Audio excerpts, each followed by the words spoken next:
The Speaker.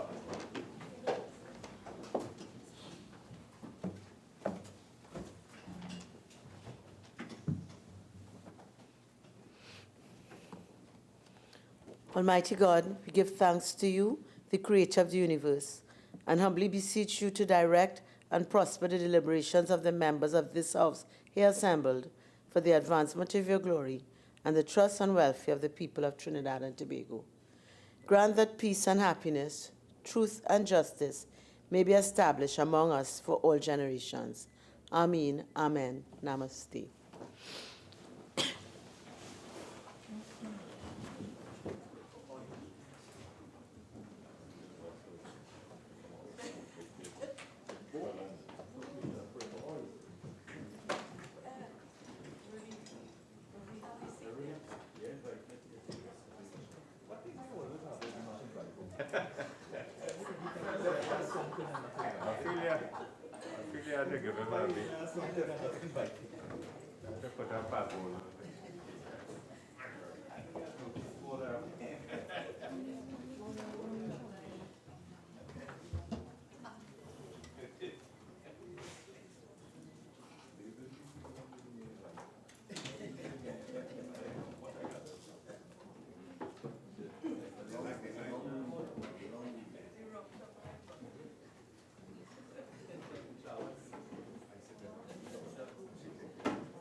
Vote to affirmation. Announcements by the Speaker.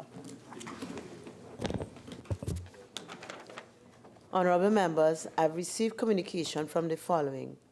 The Honourable Camille Robinson Regis, MP, member for Aruka Maloney, who has requested leave of absence for the period April 20th to 30th, 2019. The Honourable Faris Alwari, MP, member for San Fernando West, who has requested leave for the period April 23rd to 28th, 2019. And Mr. Gangal Singh, MP, member for Chaguanas West, who has requested leave for the period April 22nd to 28th, 2019. The leave which the members seek is granted. Bills brought from the Senate. Petitions. Papers. Deputy Speaker. Madam Speaker, I have the honor to lay paper number 1, the notification of Her Excellency, the President, in respect of the nomination of Mr. Roger Mark Kewal Singh for appointment as a member of the Police Service Commission. Thank you. The Minister of Finance.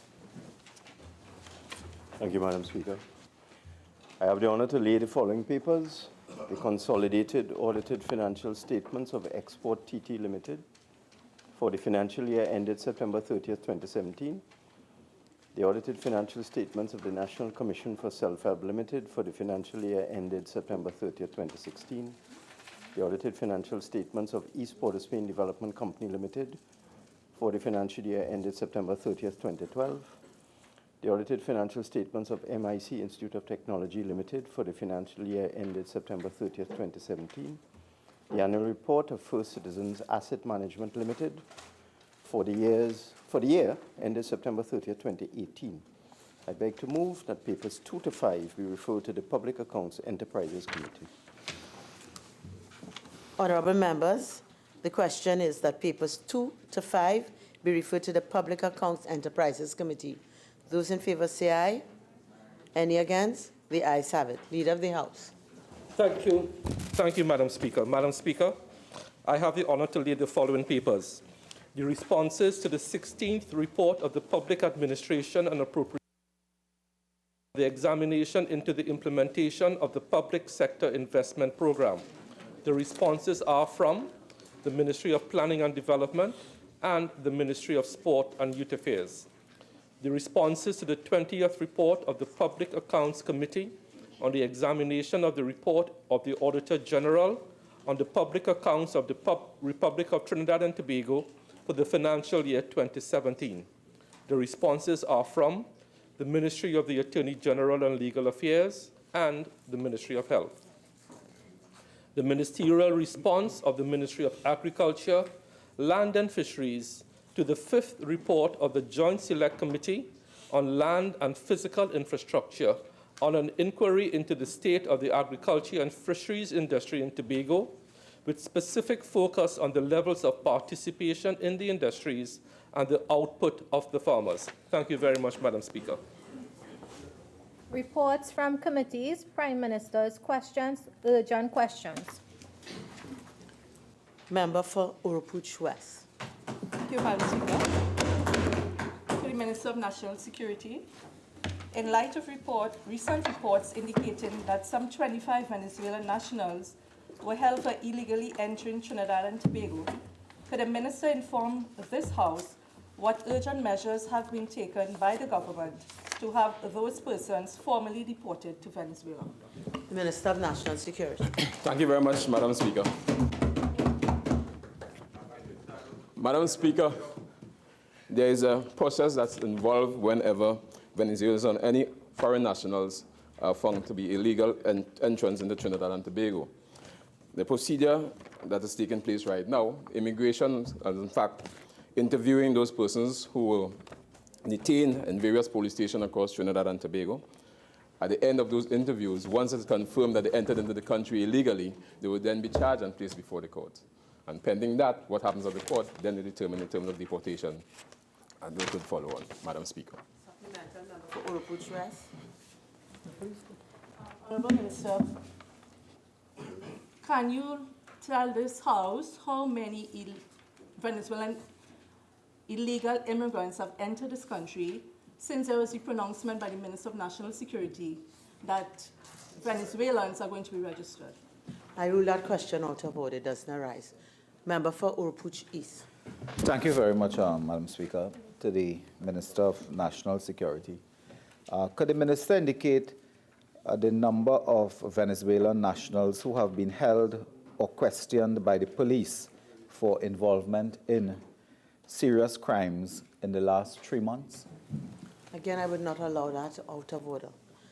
Member for Urupuch West. Minister, can you say how many illegal immigrants are held at the IDC to date? Venezuelans. Minister of National Security. Madam Speaker, I do not have the figures available right now, but certainly that can be made available once the member poses the question to the country. Supplemental member for Couva South. Thank you, Madam Speaker. To the Minister, Minister, out of this 25 persons, could you inform this House if any of this 25 is linked to the murderous and notorious Venezuelan gang, the Vande gang, which has been stated to infiltrate the borders of Trinidad and Tobago? Minister of National Security. Madam Speaker, as I mentioned a while ago, the persons who have been apprehended are presently being interviewed by the immigration authorities. Until such time as the information comes from those interviews, I will not be able to answer that question, Madam Speaker. Member for Naparima. Thank you, Madam Speaker.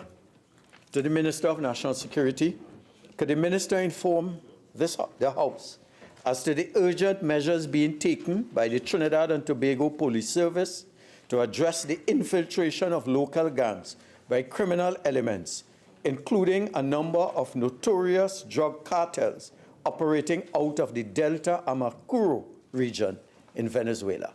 Minister of National Security. Thank you, Madam Speaker. Madam Speaker, the question seems to have arisen from an article done by Mark Besant, which in fact was based on a thesis that was done, a master's thesis by an individual that was done in 2015. So even that, the information is sort of dated. Notwithstanding that, Madam Speaker, the Trinidad and Tobago Police Service have in fact put a number of measures in place to deal with the illegal entrance of Venezuelans and others coming into Trinidad and Tobago. They have established and strengthened the liaison with Interpol to identify criminals who are on the Interpol database coming into Trinidad and Tobago.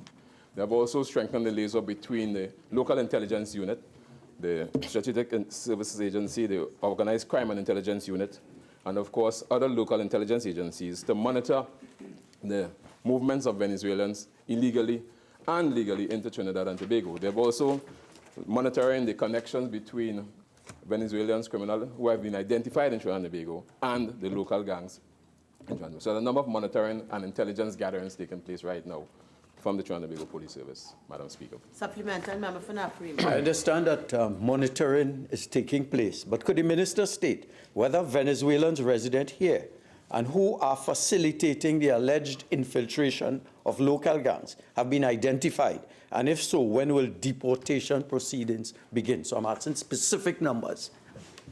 Minister of National Security. Madam Speaker, as a matter such as these, investigations is the order of the day, and therefore there are a number of investigations taking place, and until such time as those investigations brought the kind of food that's required, then we move to a stage of deportation, etc. So there are a number of investigations taking place with respect to illegal Venezuelans in Trinidad and Tobago. Supplementary, member for Naprima. Thank you, Madam Speaker. I didn't ask about the number of investigations. I'm asking about the number of people being investigated and what will result subsequently. Minister of National Security. Madam Speaker, the number changes almost daily because there are a number of investigations taking place, and as evidence comes forward, you find that they'll increase daily. So there's no fixed number. I can tell you 10 today, there may be, as I speak, there may be additional numbers. So several investigations are taking place right now by Trinidad and Tobago Police Service, Madam Speaker. Questions on notice, questions for oral answer. Leader of the House. Thank you, Madam Speaker. Madam Speaker, there are 10 questions for oral answer and no written questions. Of the 10 questions for written answer, we'll be answering 7. For oral, sorry. We'll be asking for a deferral for questions number 140, 165, and 166.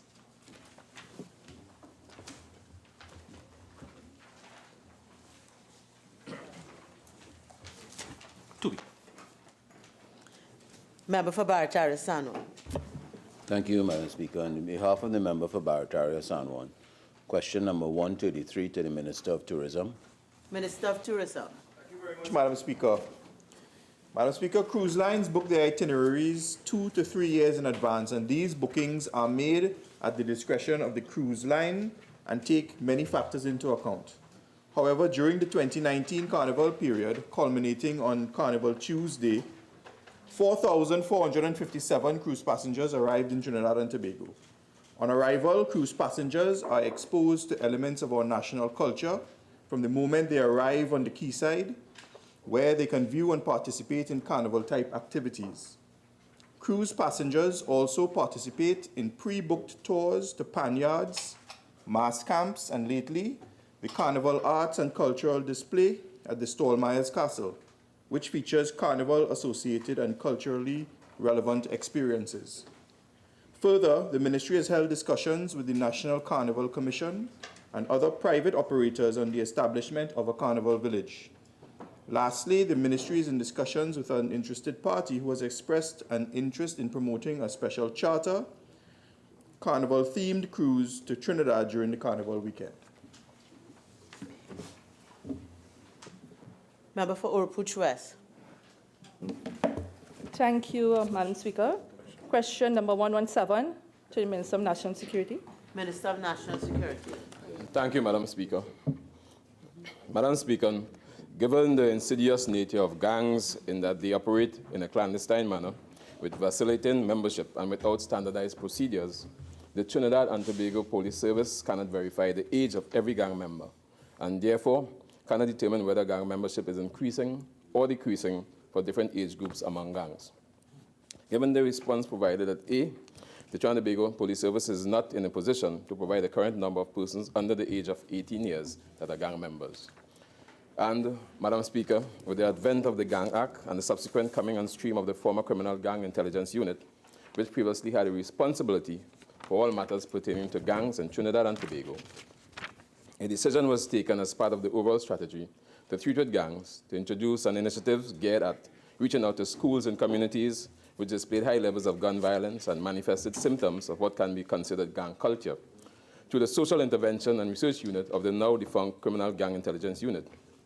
Lectures were conducted in areas considered high-risk areas via invitation to schools, communities, Parent-Teachers Association, and via the Police Caravan Initiative. The lectures were always age-specific and relevant, and included lectures on bullying. To date, Madam Speaker, with the merging of the Organized Crime, Narcotics and Firearms Bureau and the Criminal Gang and Intelligence Unit to form the OCIU, the revamp initiative continues through what is called demand reduction.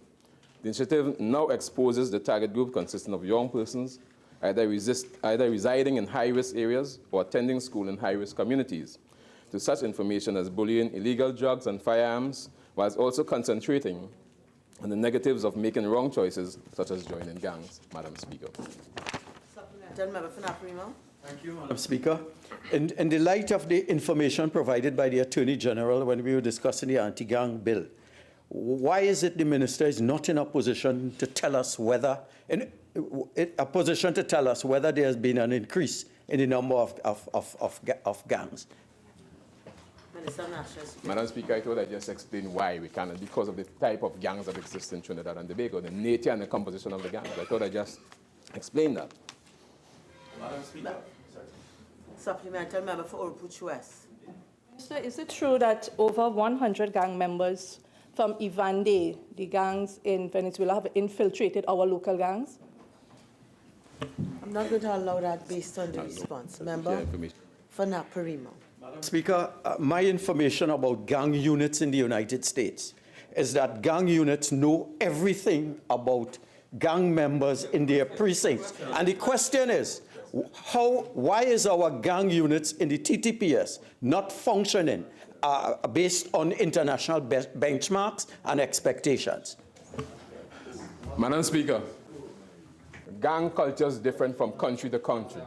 There are different structures of gangs in the United States. And if the member read the sociology of gangs, you'll understand that the type of gangs that exist in the United States is far different to what we call gangs in Trinidad and Tobago. There are different kind of culture, different structure, and different behaviors.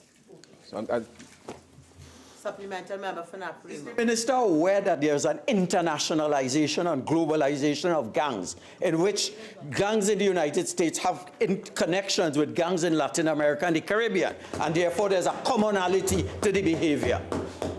Minister of National Security. Madam Speaker, there's different structures with respect to gangs. For instance, I can give you an example. Gangs in Chicago, gangs in the United States can be identified by probably the color of the shirt that they wear, the tattoo that they wear. So far, that has not been identified in Trinidad and Tobago. A member could be a gang today in Diego Martin. Tomorrow he's a member of a gang in Point Fortin. That's the kind of difference that exists in Trinidad and Tobago. So the member is confusing what he's drawing from the international scenario and trying to adapt it to Trinidad and Tobago. What's the difference, Madam Speaker? Again, I urge him, read the sociology of gangs and you'll understand what I'm talking about.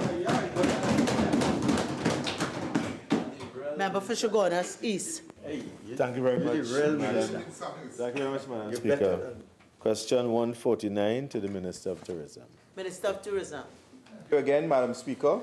Government recognizes that the development of the tourism sector requires a more strategic approach to long-term competitiveness and has intensified its thrust towards diversifying the economy. Over the period 2015 to present, projects have been completed relating to product development, policy, quality assurance, education and awareness, capacity building, and marketing.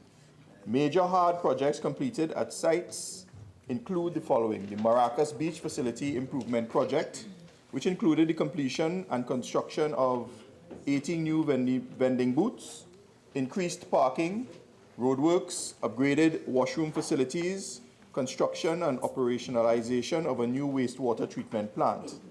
Improvement works are continuing at the facility to make Maracas into a premier beach.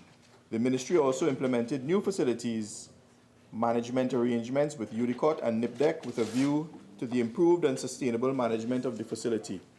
The Las Cuevas Beach Facility Upgrade Project included the improved drainage of the site, repaving of the car park, and installation of guardrails to the perimeter of the parking area, installation of solar-powered LED lights, installation of weatherproof surveillance cameras, upgraded restaurant facilities, upgraded bathroom facility, and sewer treatment plant.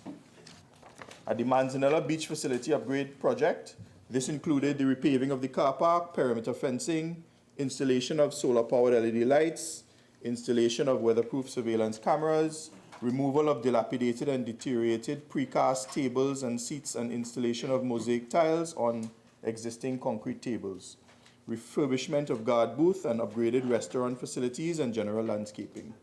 At the Vestany Beach Facility Upgrade Project, Similarly, installation of solar-powered lights, installation of surveillance cameras, remedial works completed on the gazebo, and upgraded restaurant facilities. At the Labre Pitch Lake Visitor Center, again, installation of solar-powered lighting and cameras, improved drainage, refurbishment of the existing guard booth, and upgraded restaurant facilities. The ministry and the former TDC also completed projects with various communities, including the Maracas Community Tourism Project, which saw the installation of an automated vehicle gate barrier, a gazebo, a children's play park, and the resurfacing of the jetty and walkover. A partnership with the CDA resulted in the refurbishment of Gaspery Caves, including upgrade of electrical components, installation of signage and bins throughout the peninsula, picnic benches at tourist sites, and landscaping. Soft projects included the re-engineering of the management structure for tourism with the establishment of the Tourism Trinidad Limited and the Tobago Tourism Agency. The development of a tourism roadmap 2016 to 2020 to guide the sector in relation to identified niches for the development of tourism in a sustainable manner. Capacity building and quality assurance program conducted for over 600 stakeholders, including tour operators, accommodation properties, tour guides, and tourist taxi operators in the areas of entrepreneurship, health and safety, business tourism, leadership, quality in tourism, and defensive driving. Digital marketing with the launch of the Go Trinbago mobile destination app. This app forms part of Trinidad and Tobago's digital marketing strategy. It allows users to develop a personal itinerary, search for and find a room, a tour, or taxi at their fingertips. With regard to tourism projects undertaken by the private sector, incentives are granted under the TDA for accommodation and other projects. Approval for capital investment projects were granted to a number of tourism projects, for example, refurbishment of the Courtyard by Marriott Hotel, Radical Sports Limited, a tourism operator in Tobago. Other significant ongoing projects are the Bricks by Marriott and the Five Island Amusement and Water Park. The government also provides assistance through the Tourism Accommodation Upgrade Program and the Government Loan Guarantee Program. Government will continue to develop Trinidad and Tobago's tourism product for the benefit of all citizens and visitors alike. Thank you very much, Madam Speaker. Honourable Minister, the question I'm going to ask you as a supplemental, if you're unable to give the answers, I'll be happy to have it in writing. Of all the sites that you have identified in your contribution, will you be able to say which ones were on a continuation basis? Would you say which ones were continued post-September 7, 2015, and which ones were innovative since September 2015? Well, which ones were new and which ones are, if not, and you will want to submit it in writing? Minister of Tourism. Yeah, I can provide that in writing. Some of them are not being continued. For example, the Maracas Beach Facility Improvement Project, that was continued and changed substantially, but I can give you it in writing. Thank you, Madam Speaker. Minister, in the light of all these projects that you have enumerated, could you explain why Trinidad and Tobago has less than 10% the arrivals of countries like St. Lucia, Grenada, Nevis, St. Vincent? I'm not going to allow that as a supplemental question. Member for Chaguanas East. Thank you very much, Madam Speaker. Question 150 to Minister of Tourism. Minister of Tourism. Thank you very much, Madam Speaker. The Ministry of Tourism, Tourism Trinidad Limited, and the Tobago Tourism Agency recognize the importance of the domestic tourism sector to the local economy and to overall Trinidad and Tobago economy.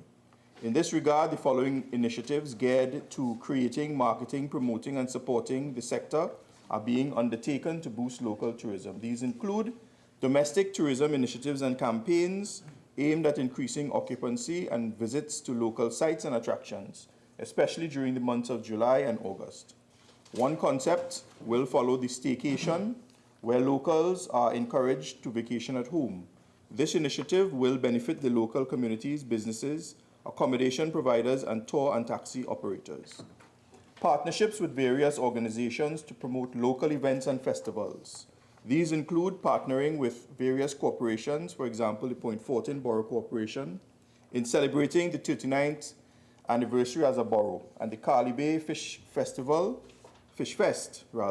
which was hosted by the Couva Point Lisas Chamber of Commerce and the Couva Tabaki Talpara Regional Corporation last year. Other areas of partnership include support for several similar events relating to the destination's unique culinary offerings and music art forms, for example, the North Coast Jazz. These events not only attract tourists, but regional and international visitors, as well as benefits artisans, food vendors, accommodation properties, entertainers, taxi operators, and tour guides.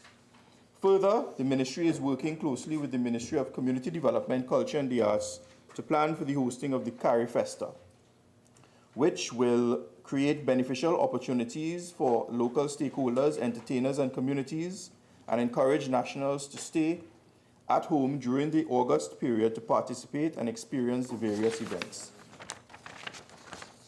In respect of product development, the ministry is currently undertaking improvement works at various sites in Trinidad to enhance the visitor experience and to ensure the maintenance of a quality product which meets international standards and which domestic as well as international visitors can enjoy. These include upgrades to the Maracas Beach facility, Las Cuevas, Manzanilla, Vesini Beach facilities, and other projects are in train.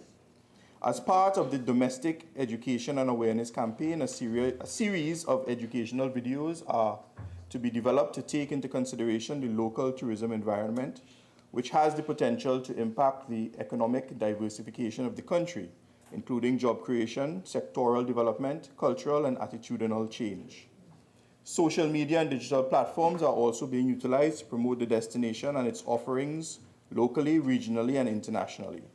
This includes the Go Trinbago app. This app is used as a destination marketing and promotion tool and provides users with a list of sites and attractions, restaurants, hotels, maps, and itineraries, as well as guided tours and events. The Tobago Tourism Agency is also working to promote local tourism and increase travel between the islands. Initiatives include working with numerous special interest and religious groups based in Trinidad to drive awareness of Tobago as a viable vacation option. The agency also has an active digital and social media marketing strategy, which targets the local and domestic markets and highlight the various reasons to visit Tobago with the hashtag 101 Reasons Tobago. The agency also collaborated with various hotels and tourism associations with respect to roadshows in Trinidad. And government will continue to develop the tourism sector in a sustainable manner for the benefit of local and international tourists alike. Thank you very much, Madam Speaker. After we heard that treatise, could the minister indicate to us whether any consultant or any agency has been hired to promote tourism in Trinidad and Tobago, and to give details of who or what that agency or person is and the costs therefore? So I'll allow the first question, which is with respect to any consultants. Minister of Tourism. No consultant, Madam Speaker, but the member asked the question and I answered the question. So, Madam Speaker, there are two agencies that have the mandate of promoting Trinidad and Tobago, and they are Tourism Trinidad Limited and the Tobago Tourism Agency. Member for Couva, no. Thank you, Madam Speaker. Minister, can you tell me how much money has been spent to date in promoting tourism in Trinidad and Tobago? Minister of Tourism. Madam Speaker, I don't have that information with me, but I'm sure if the member poses the question subsequently, I would be able to answer that question. Member for Naparima, supplementary. Thank you, Madam Speaker. Could the minister state why the Toko Lighthouse, which I visited recently, remains in an embarrassingly dilapidated condition? I will not allow that as a supplementary question. Member for Shogunas East. Member for Shogunas East. Thank you very much, Madam Speaker. Question number 151 to the Minister of Health. I saw it's Prime Minister, it's Minister of Health. Thank you very much, Madam Speaker. The estimated date for demolition of the existing Central Block Port of Spain General Hospital would be in the third quarter of 2019. The expected start of reconstruction of the Central Block Port of Spain General Hospital would be in the fourth quarter of 2019. Thank you very much, Madam Speaker. Supplemental member for Shagona seats. Thank you very much, Madam Speaker. Honourable Minister, could you indicate whether how many packages have been determined and awarded and the cost of these for the construction? Minister of Health. Madam Speaker, I am so heartened that the UNC, after neglecting Port of Spain General Hospital, neglecting the seismic report, that the UNC has now found such interest in the Port of Spain Central Block. It is amazing that they neglected it for 5 years. So I will answer the question. A contract has been awarded, as we have already explained in this honorable chamber, to the Shanghai Construction Group. The project will be costing approximately, for construction, $1 billion, but by the time you add consultancies and so on, it will be approximately $1.1 billion. I hope this satisfies the newfound love for Central Block that the UNC now has. Member for Barataria, Sanwan. Thank you, Madam Speaker. Question number 163 to the Minister of National Security. Minister of National Security. Thank you, Madam Speaker. Madam Speaker, according to the information provided by the Commissioner of Prisons, there are currently 44 prisoners on death row. The commencement year of incarceration for each prisoner on death row is as follows. Madam Speaker, I will not call the name of the prisoner, I'll merely call the number, the convict number. First one, 942711192. Date of conviction, June the 21st, 1996. The second one, convict number, 21326702. Date of conviction, March the 31st, 2008. Convict number 3, 20472703. Date of conviction, March the 31st, 2008. Number 4, convict number 29583101. Date of conviction, May 9th, 2008. Number 5, convict number 112710302. Date of conviction, March the 2nd, 2009. Number 6, convict number 105217000. Date of conviction, March the 2nd, 2009. Convict number 7, convict number 114008999. Date of conviction, May the 20th, 2011. Number 8, convict number 2260001. Date of conviction, August the 17th, 2011. Number 9, convict number 233401. Date of conviction, March the 1st, 2012. Convict number 10, number 81611605. Date of conviction, May the 2nd, 2012. Number 11, convict number 6559005. Date of conviction, October the 6th, 2012.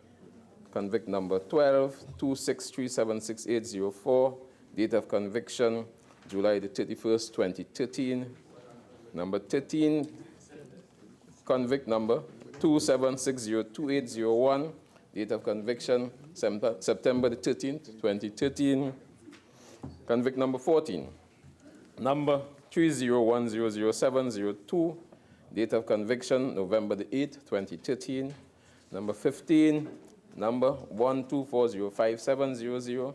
Date of conviction, March the 27th, 2014. Number 16, convict number 21412908. Yes. Date of conviction, March the 6th, 2014. Convict number 17, convict number 2531103. Date of conviction, June the 7th, 2014. Convict number 18, number 2513939. Date of conviction, June the 26th, 2015. Convict number 19, convict number 261399200. Date of conviction, June the 26th, 2015. Convict number 20. Convict number 27139109. Date of conviction, June the 26th, 2015. Convict number 21. Number 28157807. Conviction date, June the 26th, 2015. Convict number 22. Number 29178309. Date of conviction, June the 26th, 2015. Convict number 23. Number 30208505. Colleagues are making noise. Could you just repeat the last four? And I'm not going to allow that member for Oropuchis. I'll also suggest that you try and also not contribute to the noise. Member for Point of Order. Thank you, Madam Speaker. Convict number 24, number 34360006. Date of conviction, July the 9th, 2015. Number 25, number 37030707. Date of conviction, July the 17th, 2015. Number 26, 54717003. Date of conviction, November the 16th, 2015. Number 27, convict number 20174601. Date of conviction, May the 19th, 2016. Convict number 28, number 23308905. Date of conviction, June the 23rd, 2016. Number 29, convict number 28364004. Date of conviction, July the 1st, 2016. Convict number 30, number 54104107. Date of conviction. Fine. Member for Oropuch West, I believe you have a supplemental.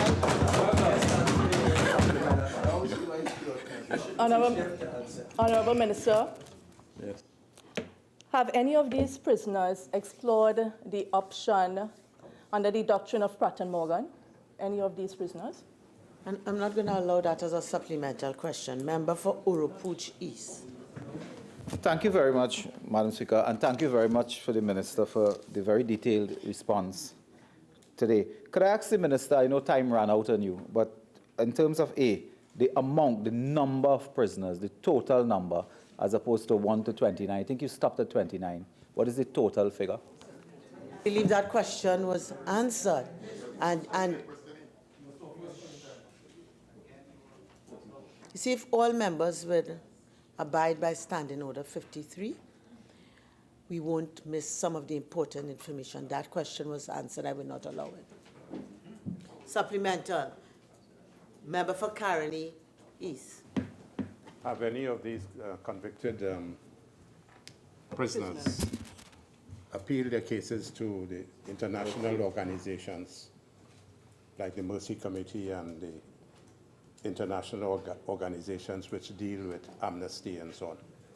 Not going to allow that as a supplemental question. Member for Oropuch West, I believe your hand was up. Subject to what? Minister, what is the average cost to maintain those 30 prisoners? What's the average cost to maintain them, the state? You know, member for Oropuch West, if I'm not mistaken, a question like that was asked and answered maybe 2-3 weeks ago.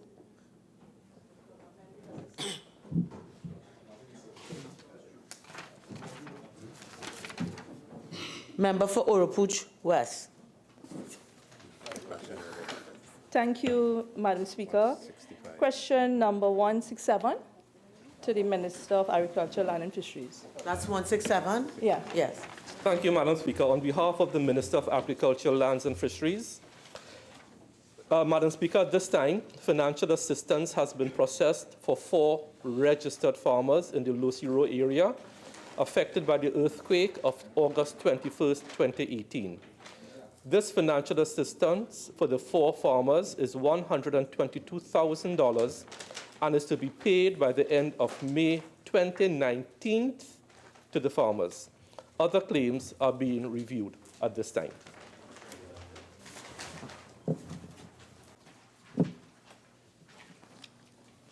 Request for leave to move the adjournment of the House on definite matters of urgent public importance, statements by ministers, personal explanations, introduction of bills, motions relating to the business or sittings of the House, and moved by a minister, public business, government business motions. The Attorney General.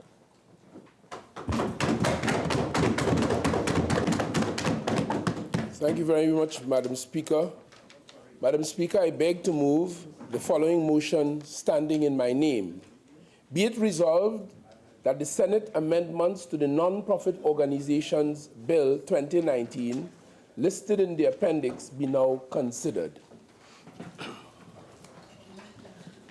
Honorable members, the question is that the Senate amendments to the Non-Profit Organizations Bill 2019 listed in the appendix be now considered. All in favor say aye. Aye. Any against? The ayes have it. Clause 3, in subclause 1, A, in the definition of controller at paragraph E, delete the words owned. B, in the definition of gross annual income at paragraph F, delete the words monies, worth, and substitute the words monetary worth of property and assets acquired. Attorney General. Thank you very much, Madam Speaker. Madam Speaker, I beg to move that this House agree with the Senate in the amendments to clause 3. The reason for this amendment, Madam Speaker, was, and it was proposed by Senator Drayton in the other place, because the non-profit organization cannot be owned by a controller. The committee agreed to the proposed amendment. And in respect of B, this amendment was again proposed by Senator Drayton for a clearer definition of the gross annual income of non-profit organization from money's worth to monetary worth of property and assets acquired. The committee also agreed to that amendment. I beg to move.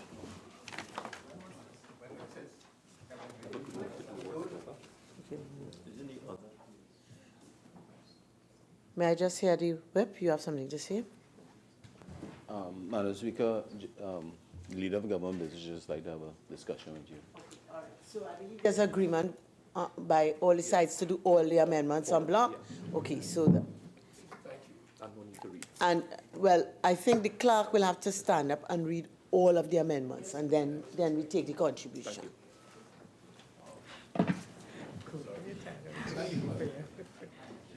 Clause 4, A, in subclause 1A, insert after the words non-profit organization the words with a gross annual income exceeding $500,000.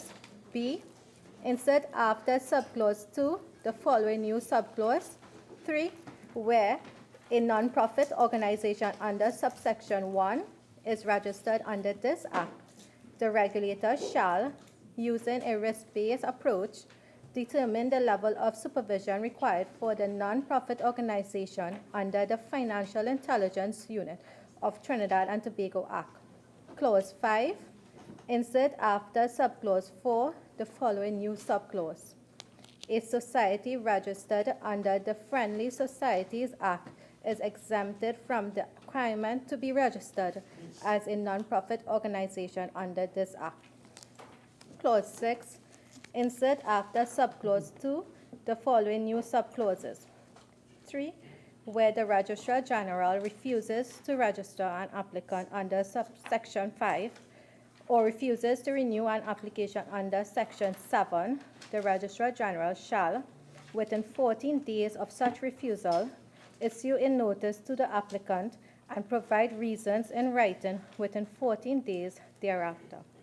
4, where an applicant receives a notice under subsection 3, he may within 30 days of the date of the notice provide the Registrar General with written reasons as to why his application should be approved. 5, upon receipt of reasons under subsection 4, the Registrar General shall determine whether the registration should be granted or the renewal refused, and a notice shall be sent to the applicant accordingly. Clause 7, delete the words 3 years and replace with the words 5 years. Clause 10, A in subclause 1, insert the word or at the end of paragraph E. 2, delete the words or at the end of paragraph F and replace with the word full stop. And 3, delete paragraph G.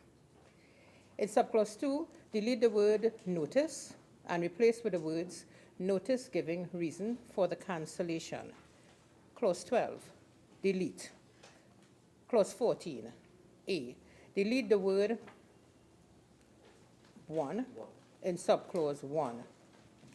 B, in paragraph D, insert after the words non-monetary transactions the words of property. C, delete subclause 2. Clause 17, delete clause 17 and replace with the following clause. 17, where a controller fails to notify the Registrar General in accordance with Section 16, the Registrar General is entitled to collect from the controller a penalty of $300 for every month or part thereof that the controller fails to notify the Registrar General. Clause 18. In subclause 5, delete the word which and replace with the words who knowingly and without reasonable cause. Clause 19. A, renumber subclause 3 as subclause 4. B, insert after subclause 2 the following new subclause.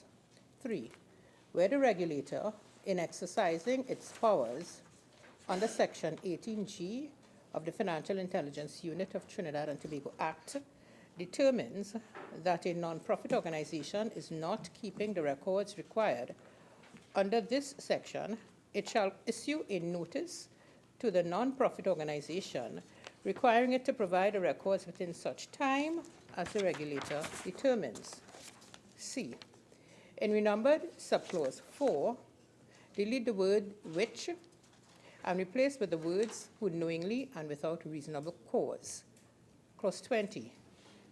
A, delete paragraph B and renumber paragraphs C, D, and E as paragraphs B, C, and D accordingly.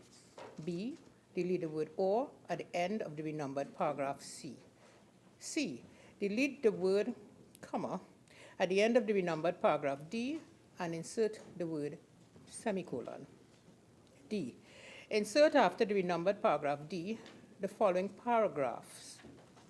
E, is less than 18 years of age. F, is mentally ill within the meaning of the Mental Health Act. Or G, is an undischarged bankrupt having been adjudged or otherwise declared bankrupt under any law in force in Trinidad and Tobago or elsewhere. Clause 22, A, in subclause 1, delete the words shall be forfeited in accordance with and replace with the words shall be treated in accordance with the forfeiture provisions of. B, in subclause 2, delete the words comma, F or G, comma, and replace with the words or, F, comma. Delete the word shall and replace with the word may. Clause 23, A, in subclause 2, delete the word which and replace with the words who without reasonable cause. B, delete subclause 3 and insert the following subclause. 3, this section shall not apply to a person or group of persons who carry out a single event to raise funds for charitable purposes. Clauses 13 to 28, renumber clauses 13 to 28 as clauses 12 to 27. New 28 inserted. Insert after clause 27 the following new clause. 28, for the purposes of its functions under this Act, the regulator may exercise its powers under Section 8(3)(I) and Section 18(f)(2) of the Financial Intelligence Unit of Trinidad and Tobago Act to issue guidelines in respect of non-profit organizations. Clause 3, A, in the definition of regulations, delete the word 26 and replace with the word 25. B, in the definition of rules, delete the word 27 and replace with the word 26. Clause 6, in subclause 2D, delete the word 20 and replace with the word 19. Clause 10 in subclause 1A in paragraph I, delete the word 14 and replace with the word 13. And in paragraph 2, delete the word 15 and replace with the word 14. Clause 16 as renumbered, delete the word 16 and replace with the word 15. Clause 17 as renumbered, in subclause 3, delete the word 21 and replace with the word 20. Clause 18 as renumbered, in subclause 2B, delete the word 14 and replace with the word 13. Attorney General. Thank you very much again, Madam Speaker. Happy I am that we agreed on both sides to proceed along the lines that we have chosen to do altogether. Madam Speaker, I have already dealt with the amendment to Clause 3, so I proceed again in respect of Clause 4. And this amendment was proposed by the Attorney General. One minute. I believe, Attorney General, although you have done that, you will still have to beg to move that the House agrees with the amendments from clauses whatever to whatever. Madam Speaker, in which circumstance, Madam Speaker, I beg to move that this House agree with the Senate amendments to clauses 3, 4, 5, 6, 7, 10, 12, 14, 17, 18, 19, 20, 22, 23, and 13 to 28 in terms of those renumberings, and of course, Madam Speaker, the new clause 28. Madam Speaker, I was indicating that in respect of clause 4, this amendment was proposed by the Attorney General for the threshold in the supervision of non-profit organizations by the regulator of non-profit organizations. Non-profit organizations with a gross annual income exceeding $500,000 shall be subjected to the FIU supervision as the regulator of the NPOs. Accordingly, any non-profit organization with a gross annual income under $500,000 will not be supervised by the FIU. This amendment allows solely on the basis of monetary size to have 3 categories of treatment for NPOs, with then further subcategories of supervision decided by the FIU. The first category is that non-NPOs with a gross annual income under $500,000 are not subjected to the AML, CFT, PF supervision by the FIU, but will still be required to be registered as an NPO and to fulfill other obligations under the bill. For example, notifying the Registrar General of change of particulars under Clause 16, keeping records under Clause 19, etc. The second category of NPOs with a gross annual income between $500,000 and $10 million will have the obligations required under the bill, for example, to apply to be registered under Clause 5, notifying the Registrar General of change of particulars in Clause 16, and keeping records in Clause 19. But they will not be required to take the step of having audited financial accounts and records annually prepared pursuant to Clause 15. The third category, Madam Speaker, of NPOs are those with a gross annual income of above $10 million. They are obligated to have its financial accounts and records audited annually by a qualified auditor. The further categorization treatment is that after the FIU has some time to get into this law, the FIU will produce its analysis of the sector and guidelines for NPOs. This will allow the FIU to adopt different sizes to fit different people on a risk-based approach towards NPOs. This amendment was proposed in respect of B, was proposed by the Attorney General to expressly provide for a risk-based approach to be taken by the FIU in the supervision of NPOs.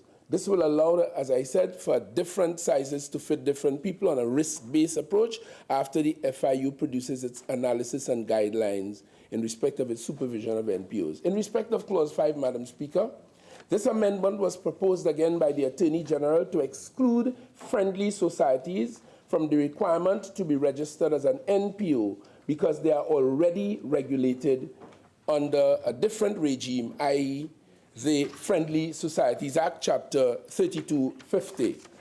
Madam Speaker, in relation to Clause 6, this amendment expressly states that the Registrar General must give notice and written reasons for the refusal to register or renew an applicant as a non-profit organization. Generally, under administrative law, the Registrar General must provide reasons for action taken. However, this implied understanding of administrative law was not relied upon because the sector being dealt with under this bill, because of the sector being dealt with here, and as a result of this, express provision was sought and inserted.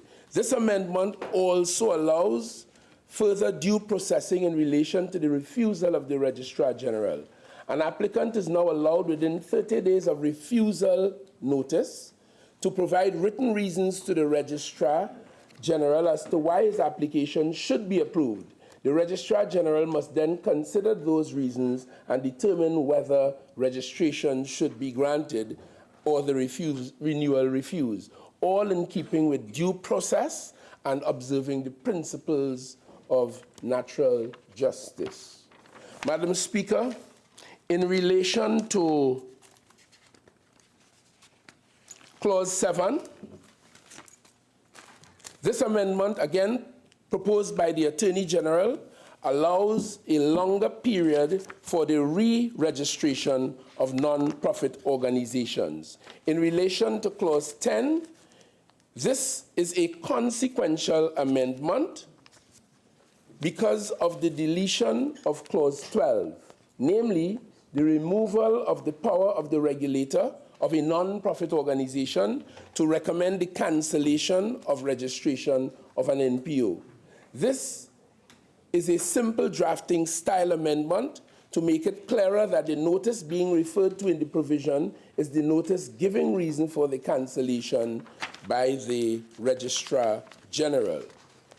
In relation to Clause 12, this amendment, the deletion of that clause, was proposed by the AG to remove the option of the Registrar General to cancel a non-profit organization's registration while there is an ongoing process at the FIU.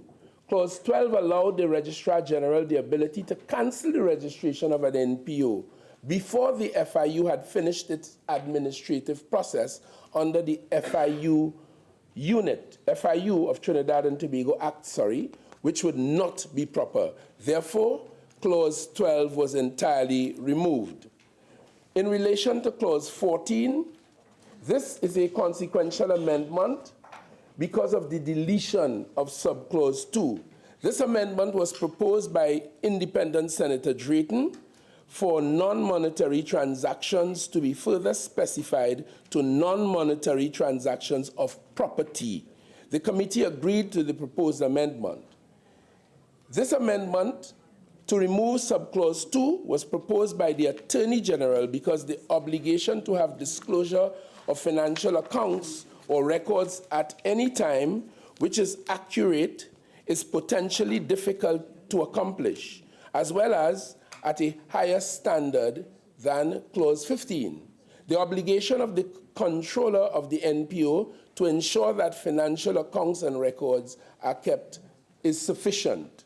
In relation to Clause 17, this amendment deletes Clause 17, which provides for an offense and replaces it with the provision of an administrative fine, which is in keeping with Section 516A of the Companies Act. Madam Speaker, in relation to Clause 18, this amendment was again proposed by the Attorney General to put in a qualification to the mens rea to cause the trigger of the offense under this clause by adding the qualification that a controller must now knowingly and without reasonable excuse or cause contravene subclauses 3 or 4 to commit an offense. And this allows for some more latitude to take care of the categories of NPOs that do not have sufficient education, exposure, or understanding, and they may have a legitimate or just cause for doing these things. In respect of Clause 19, Madam Speaker, this is a consequential amendment based on the insertion of new subclause 3. This amendment provides for further due process by providing in an NPO with a notice from the FIU as regulator of NPOs to produce its records. It is only after failure to do this would it be considered whether an offense was committed by an NPO.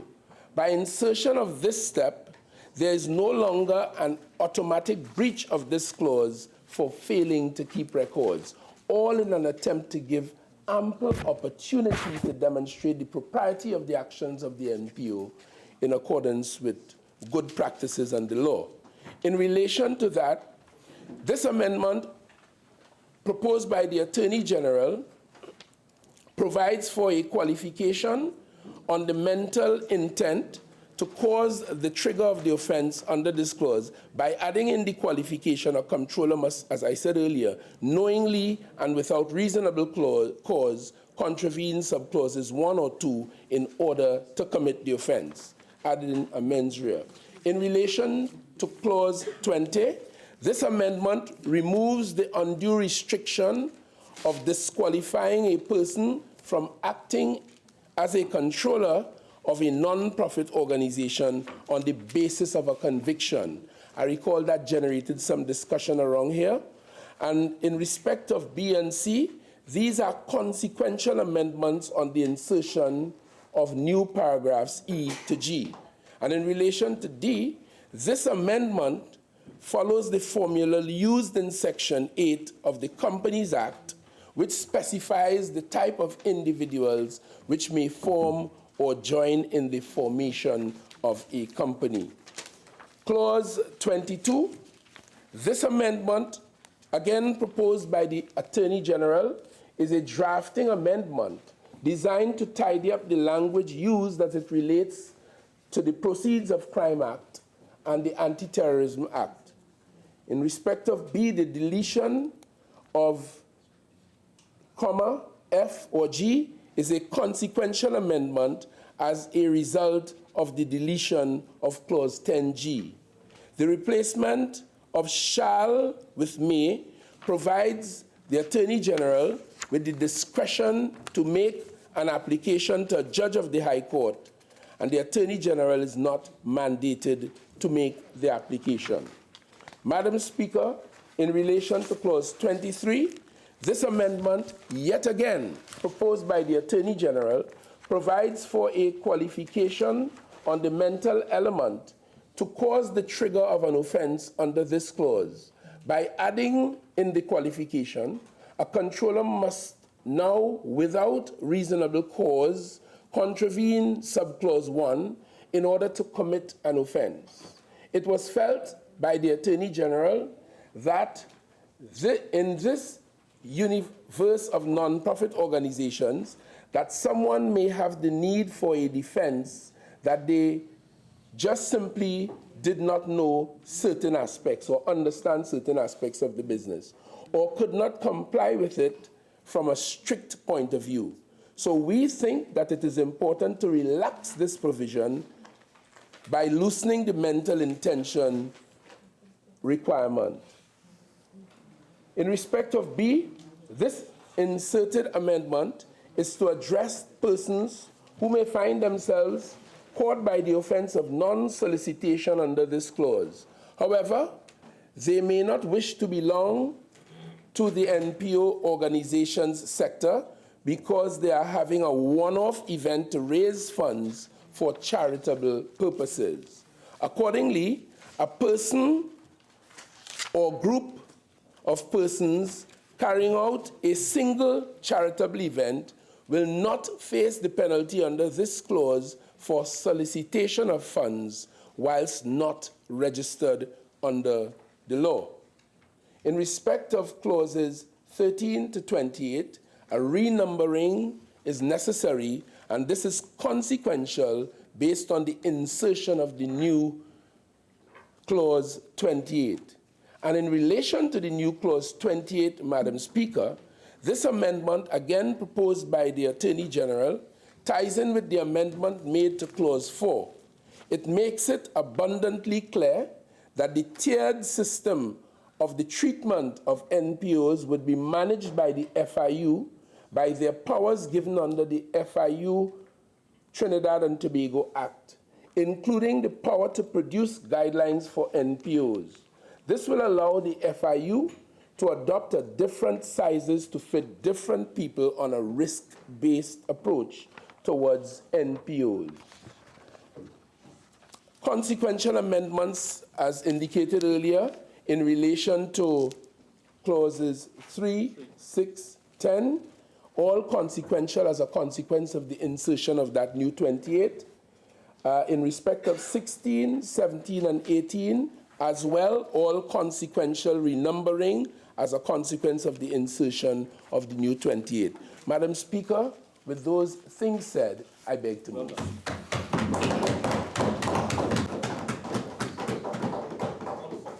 Honourable members, the question is that this House agree with the Senate in the amendments to clauses 3, 4, 5, 6, 7, 10, 12, 14, 17, 18, 19, 20, 22, 23, the renumbering of clauses 13 to 28 as clauses 12 to 27, the insertion of a new clause 28, and the consequential amendments to clauses 3, 6, 10, and renumbered clauses 16, 17, and 18 of the Non-Profit Organizations Bill 2019. Member for Caroni Central. Thank you. Thank you very much, Madam Speaker. I wonder if the Acting Attorney General realizes how far-reaching the amendments that he presented here today are, and consequentially, how flawed the original bill was when it came to this Parliament. And when they came, Madam Speaker, to this Parliament, originally, that's to say to the House of Representatives, they debated in such a manner as to acknowledge little option for change in the bill here. The upper house is a little different, so the whole quality of the management of the amendment process yields to perhaps greater reason. I have no doubt that they were sobered by the debate in this Honorable House before they went up there. I will refer to some of the amendments, not all of them, in order to make the general point of how flawed the legislation was, and secondly, how far-reaching the amendments are. So in clause 3, where money's worth has been deleted and replaced with, quote, monetary worth of property and assets acquired. I think what was at stake here was, first of all, the clumsiness of the language, money's worth. Secondly, the nebulousness of the meaning. And thirdly, the absence of precision that due care requires in the preparation of legislation.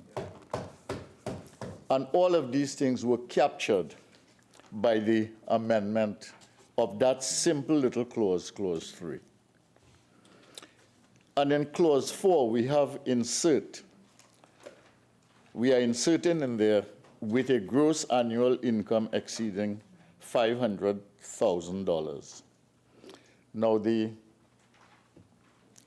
member for Laventille West and Acting Attorney General indicated that we now have a tiered system, under 500, which requires registration, 500 to 10 million, which requires no audits, official audits, and 10 million and over, which requires audits. And he basically passed over this by simply saying that it was an amendment to the bill. But, Madam Speaker, in the Parliament here, when we were debating, we raised the fact that the bill was so catch-all in its nature that it was the wrong kind of legislation to bring for hundreds and hundreds of what are basically civil society organizations. It registers the fact that you now have to put in this with a gross annual income exceeding $500,000 and basically create the tiers. It really reveals the fact that the legislative drafting for this particular bill in its original state was unfettered by the required need for precision. There was no precision at all. It also raises the question that we raised in this House, Madam Speaker, which is the lack of clarity, which leaves room for subjective interpretation. And finally, what is being done here by the 500,000 is that a threshold is now established. In fact, what you have a 3 threshold. And this is a major and significant improvement to the bill, which means that in its original form, the issues that we were raising, which had to do with the catch-all nature of the legislation, those issues were absolutely on point and in the interest of the civil society organizations that we sought to represent in the debate here in the Parliament. In this bill, of course, the regulator, Madam Speaker, is the Financial Intelligence Unit, or the FIU. And what it says now with the amendments is that the regulator shall, using a risk-based approach, determine the level of supervision required for the non-profit organization under the Financial Intelligence Unit of Trinidad and Tobago Act.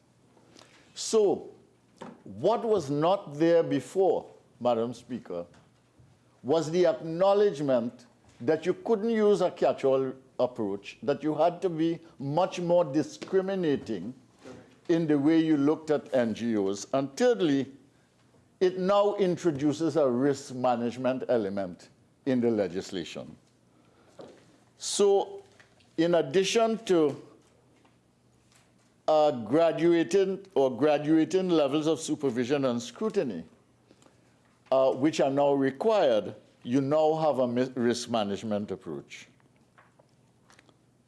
And through the establishment of a threshold, the temptation of using a broad brush approach is now curbed by the amendments here.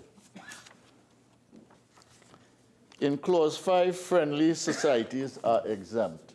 I remember in my own presentation, I asked that specific question, are friendly societies covered by this legislation? Yeah. And I raised other issues like credit union, other institutions that were involved. And at that time, there was no response to the question.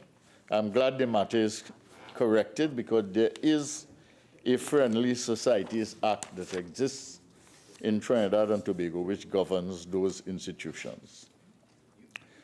Now, in Clause 6, there are 3 new subclauses. And these 3 subclauses are very, very important, Madam Speaker, because in the law, as amended, due process is now clearly established between the Registrar General and any applicant for registration under this law. And what this therefore does by establishing due process is to limit the potential for the arbitrary use of power. It is making the obligations and responsibilities clear, not just for the registrar, but also for the applicant.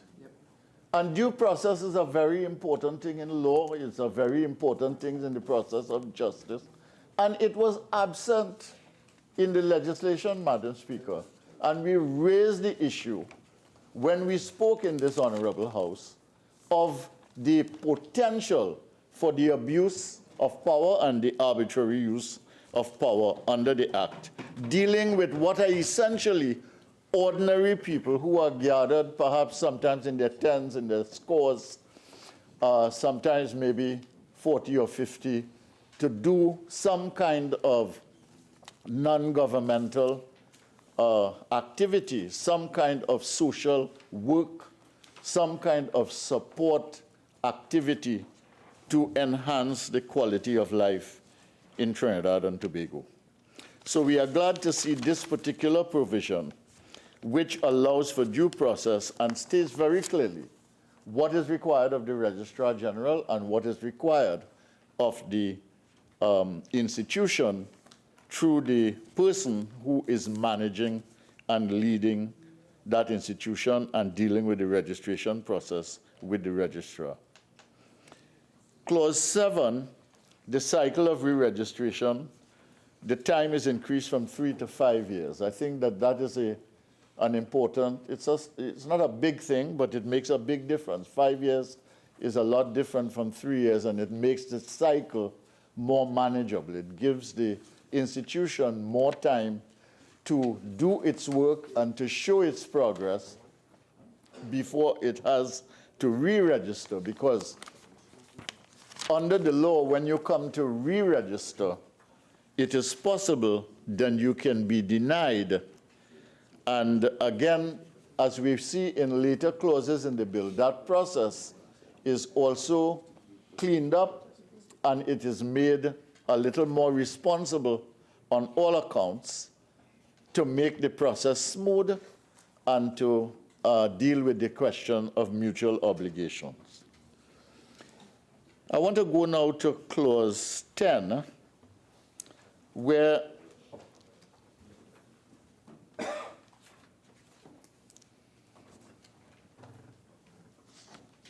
the words notice given reason for cancellation are included and introduced. Again, this is an important issue. What would have transpired under the bridge bill before is the Registrar General would have just issued a cancellation. Now the registrar is required to give reasons. This makes a big difference so that when you get the letter, you don't get a tap across the head telling you that your registration, you are now a defunct organization as far as the registrar is concerned. What it now says is that these are the reasons we intend to cancel you, and therefore you can begin to prepare your own defense, your own case. Again, this calls for greater precision. It calls for more clarity. And it leaves little doubt if the thing is done properly. That's to say, if the reasons are given clearly and unequivocally what the institution has to do to get redress or to correct a situation that is not acceptable to the registrar. Now, the member for Laventille West said that this made for due process and natural justice. We agree. But he said it was simple drafting, a simple drafting style amendment. We do not agree. This is a substantial change that affects the issue of natural justice and due process, and therefore makes for fairness rather than arbitrariness. I want to go now to clause 17, where there are clear responsibilities, clear obligations, but also penalties. A $300 fine per month for non-compliance is introduced. So you see, Madam Speaker, we were not just speaking about the power on the side of officialdom. We were also concerned about the extent to which these things were properly regulated and the extent to which there were clear rules with which you had to comply. Now, if you do not comply with the rules, we have no problem with the fines. If the rules are clear, the process is clear, it is not arbitrary, and you are given time to respond, then it is reasonable that if you do not do what you are supposed to, that fines would be imposed. So we have no problem with that. In clause 18, who knowingly and without reasonable cause, again, this is an important thing, Madam Speaker. Remember, one of the points that we made here is that these are little people, ordinary people organizations in many cases. There are some civil society organizations that are very sophisticated. They are very well organized, they're well run, they have very high levels of competence, but there are many in which people just get together in order to do good, and they do not have all the wherewithal or the knowledge or the experience to be able to do it in a certain way. And that is why the tiered system is desirable, and that is why the risk assessment is also desirable. That is why the catch-all system is absolutely and totally misguided, you know? And this introduces the question, who knowingly and without reasonable cause. And as the member for Laventille West said, it does speak to the issue of mens rea, which is to say that you know what you are doing and you're doing it anyway. And that is the basis on which you can be dealt with. So what it does is that it avoids, introducing this here, avoids frivolity, and again, it avoids the arbitrary use of power, because it means that you will only be able to intervene, the registrar will only be able to intervene if there is a demonstrable case that somebody is really playing them, or somebody is playing the fool, or consciously doing something that is wrong. Not somebody who makes an error or doesn't know, or perhaps is not organized and so on, in which case you should have help and support to allow you to meet the standards of compliance. I notice none of that, though, is in this bill. Any kind of support system that allows for the development aspect of the NGO sector and the civil society sector. Now, clause 19, in exercising powers under clause 18G, cancellation of registration, that is what that clause is about. The NGO is given notice with time to provide records which would have been the source of non-compliance and the reason for cancellation.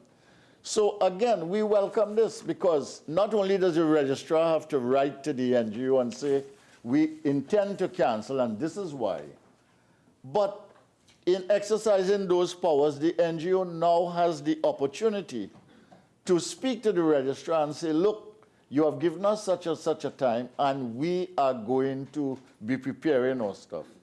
So transgressions, procrastinations, in some instances, sloppiness, but without malevolent intent, can be corrected.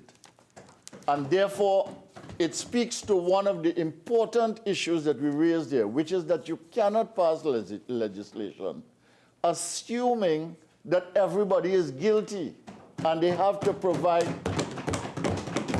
evidence of their innocence.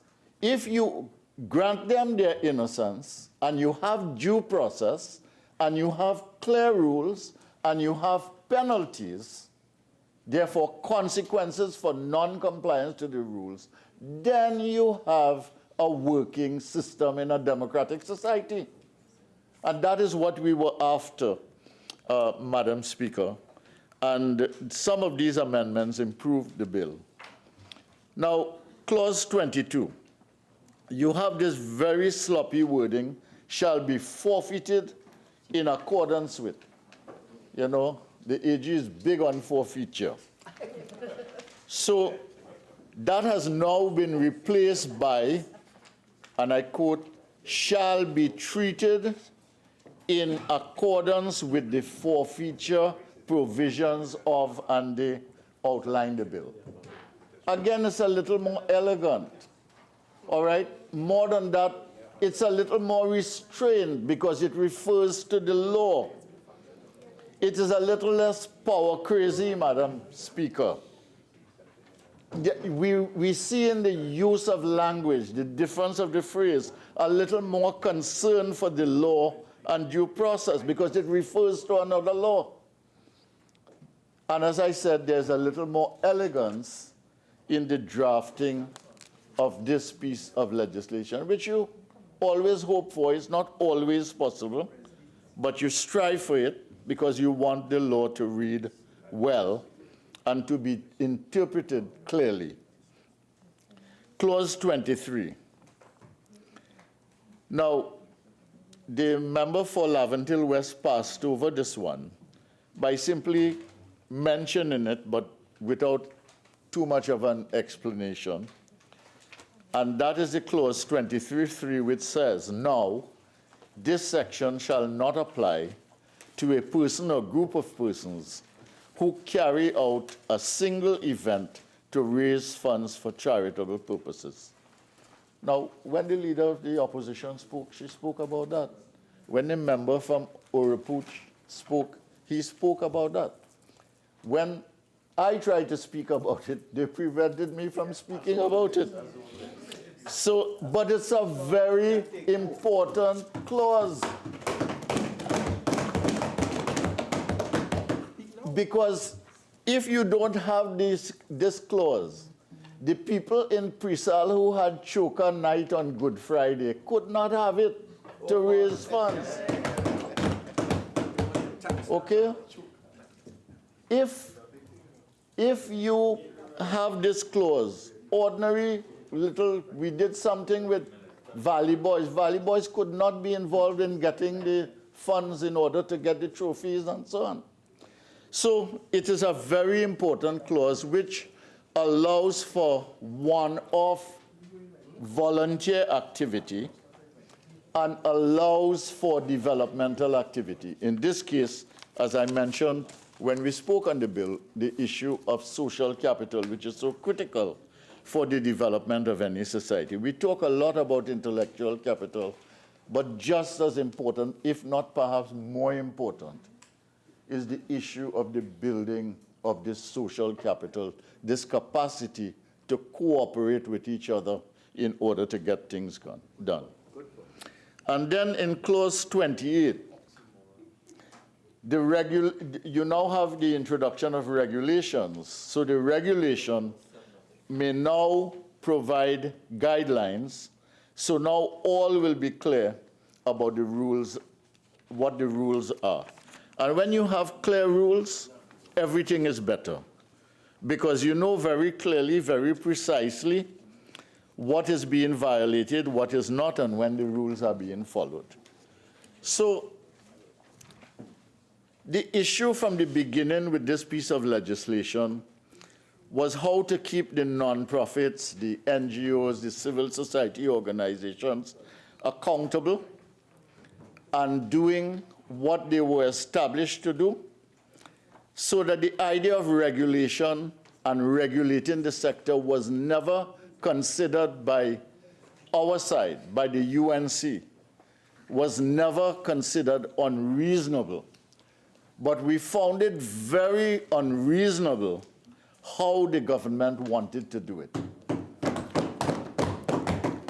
and the heavy-handedness with which they wanted to do it, the lack of due process with which they wanted to do it, and the absence of balance in the system that they wanted to establish to do it. We feel that a lot of this is captured here through these amendments. And while we support the amendments because we think they're good, and we note two things. We note the contribution of the independent senators in the upper house and the significant contribution that they made. But we also note that many of the AG's amendments announced by the Laventille West member were actually drawn from the arguments here and by the members of the UNC in the upper house. So, as they have done with the anti-gang bill, as they have done with the FATCA bill and many other bills, but I mentioned those two, wherever we have articulated a point of view which required an amendment, they would first make the amendment and say to us that it is their amendment, not ours. But we take it. Member for Naparima, there's a particular word that you're using that I consider unparliamentary. Thank you very much. Continue, Member for Carney. But we accept it as contributing to good law, Madam Speaker. We don't make a fuss about it. But it would be nice if they would acknowledge that the contribution of the United National Congress and the contribution of the opposition in Parliament makes a big difference to the quality of law in Trinidad and Tobago. Now, notwithstanding that, we want to ask the government to go and consult with civil society on this matter. Notwithstanding the fact that this bill is to be passed with a simple majority, and the fact that there are amendments that have led to a significant improvement of the bill. There were many documents that were passed to the AG, I believe, and had in fact been... For Carney Central, remember, we just consider so that we could only speak to the amendments. Okay? What I would say, Madam Speaker, is that if they consulted with the NGO sector, the civil society sector. Madam Speaker, Standing Order 48.1, that is not an amendment. And Member for Carney Central, I'll have to uphold the objection, okay, so that you could only speak to what is here. No, the point I'm making is that it may yield amendments. Madam Speaker, Standing Order 48.1. And Member for Carney Central, I think you appreciate the point. You may have other things to say, but this is all that is before us. Okay, and I'm almost certain in the original contributions, that point was dealt with in any event. So it's not that it was not articulated. Well, I have not addressed every amendment that was made, Madam Speaker, but I think I addressed enough of the amendments to make the very clear point that the bill was awfully flawed and that the government has made some progress by accepting the thinking of the opposition and the amendments put forward by the independent senators in the upper house, and this has led to an improvement in the bill. Notwithstanding that, we would like them to continue the consultation with the civil society. Speaker, Standing Order 48.1. How many times will he raise that issue? It is not.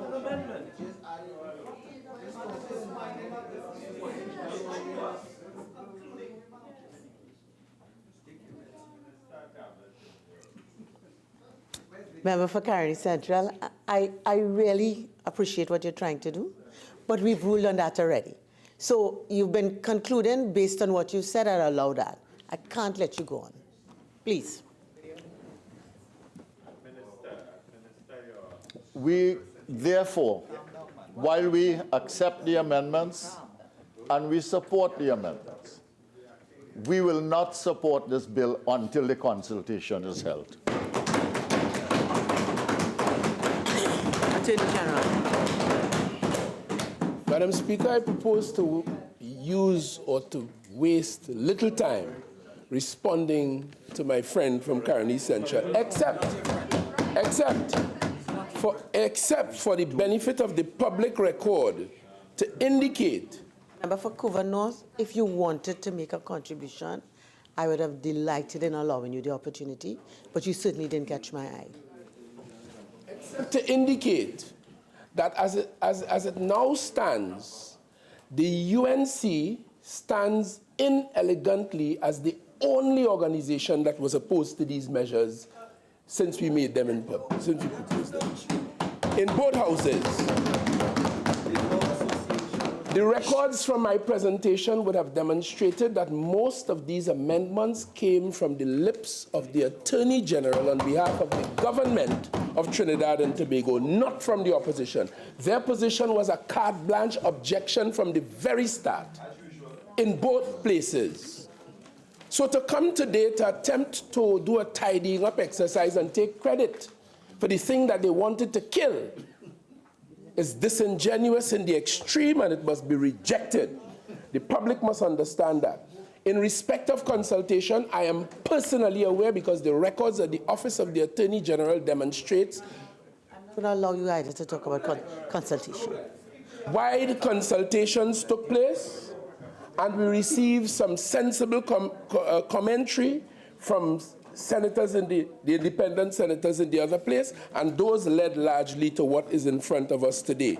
I must say, in relation to the insertion of express terms for natural justice and due process, I must put on the record, for those for whose benefit we make these laws, that the courts in its inherent jurisdiction, particularly on applications for judicial review, will look at all laws to see whether, on the one hand, it is ultra-virus, if an approach is made to it, whether the decision maker made an error of law within his jurisdiction, whether there was unreasonableness in the Wensbury principle sense, or whether, finally, there was some breach of the principles of natural justice. The courts will always impose those in all circumstances. They exist. We simply chose to put them in express terms here for reasons best known to the Attorney General. Had nothing to do with you. We linked this legislation, instead of it being widest in its gambit, we linked it to the criminal offenses already known to us and outlined in the Proceeds of Crime Act, POCA. And as a consequence of that linkage, Clause 22 was necessary to link. So it was not any urging of the opposition. You had precious little to do with this. Nothing to do with this. And just in closing, almost, to say that what the member, he's not a lawyer. I don't know what he is, but he's not a lawyer.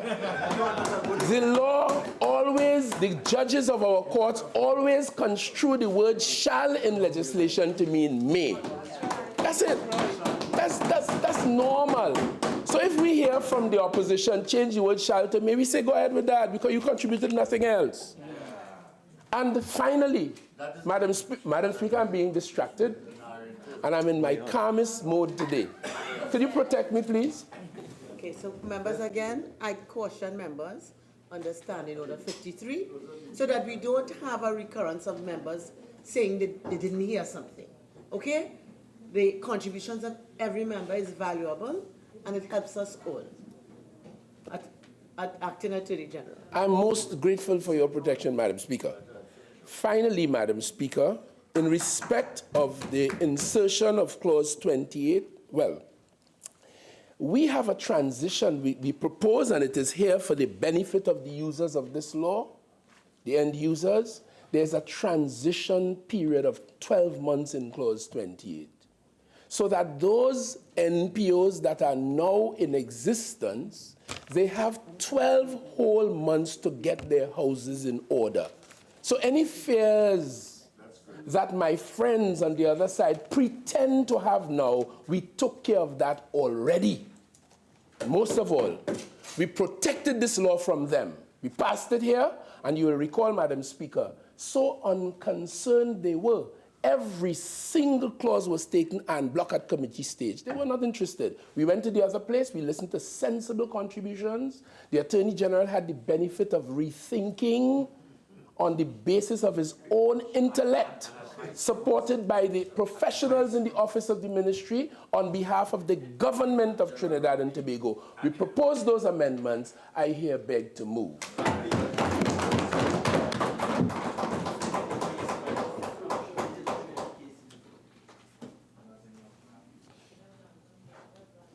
Honourable members, the question is that this House agree with the Senate in the amendments to clauses 3, 4, 5, 6, 7, 10, 12, 14, 17, 18, 19, 20, 22, 23, the renumbering of clauses 13 to 28 as clauses 12 to 27, the insertion of a new clause 28, and the consequential amendments to clauses 3, 6, 10, and the renumbered clauses 16, 17, 18 of the Non-Profit Organization Bill 2019. All in favor say aye. Aye. Any against? The ayes have it.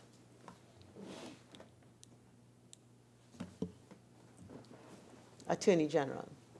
Madam Speaker,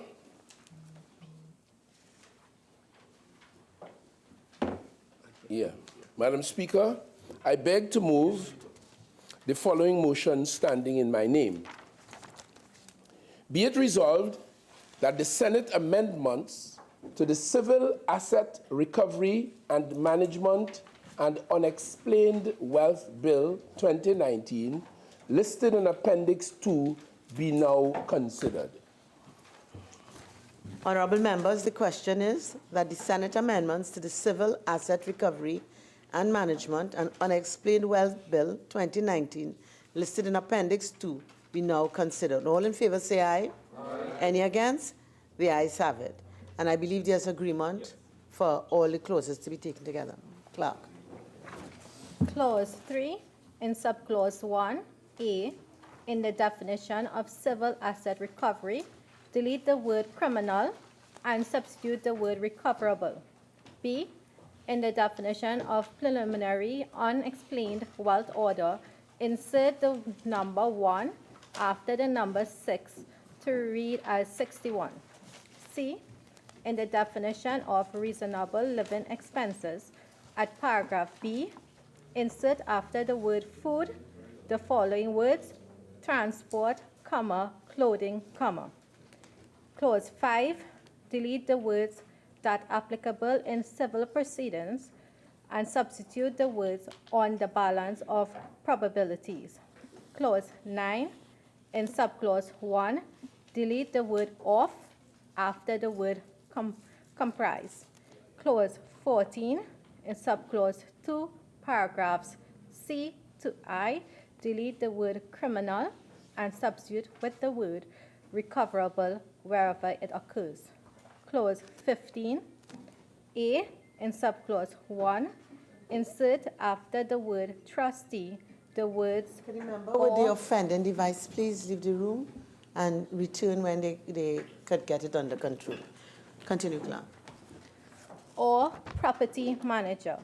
B, in subclause 2, delete the word and after the word recklessly and substitute with the word or. Clause 17, A, in subclause 4, insert after the word president the words in his own discretion. B, delete subclause 8. C, renumber subclause 9 as subclause 8. Clause 19, A, in subclause 5, delete the word or after the word employee and insert a comma. Insert after the word expert the words comma, advisor or consultant, and insert after the word disclose the words to the agency. B, in subclause 7, insert after the word employee the words comma, expert, comma, advisor or consultant engaged by the agency. Delete the word and after the word recklessly and substitute with the word or, and delete after the word proves the words to the satisfaction of the High Court. Delete subclause 8. D, renumber subclause 9 as subclause 8. Clause 25, in subclause 2, delete the words as soon as possible thereafter and substitute the words within 60 days from the date of receipt by the minister. Clause 29, in subclause 2, delete the word the after the word after and substitute the word any. Clause 32, A, in subclause 1, subparagraph A, delete the word the after the word for and substitute with the word any. Delete the word will and substitute with the word may. Delete the word order and substitute with the word order.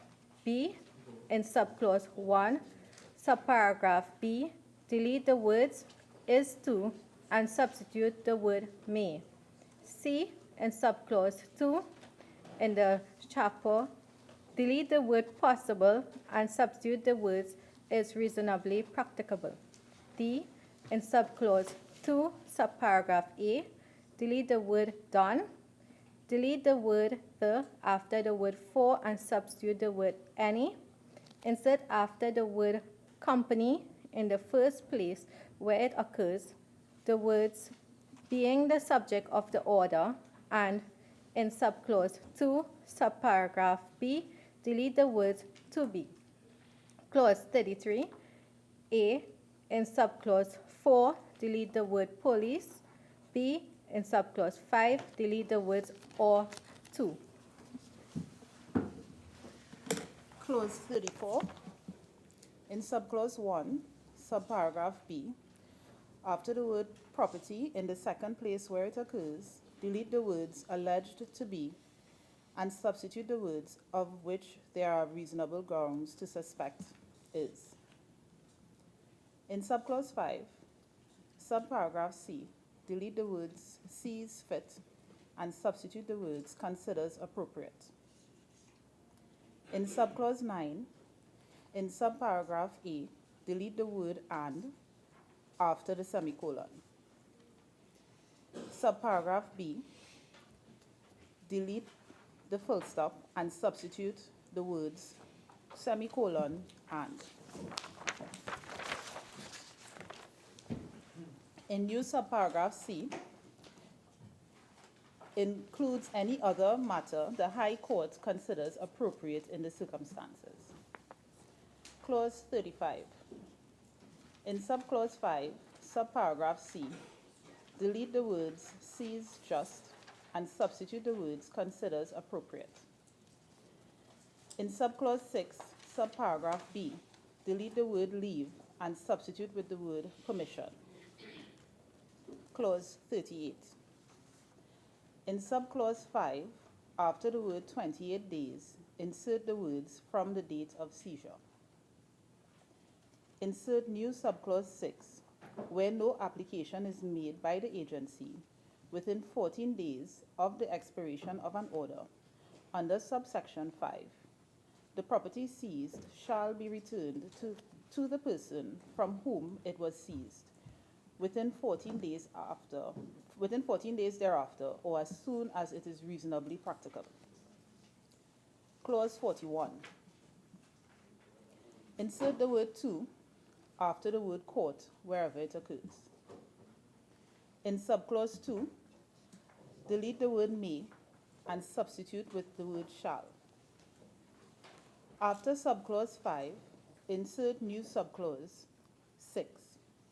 The agency responsible for registration of Trinidad and Tobago ships in Trinidad and Tobago shall, on an order being granted under subsection 5, enter the restriction in the relevant register.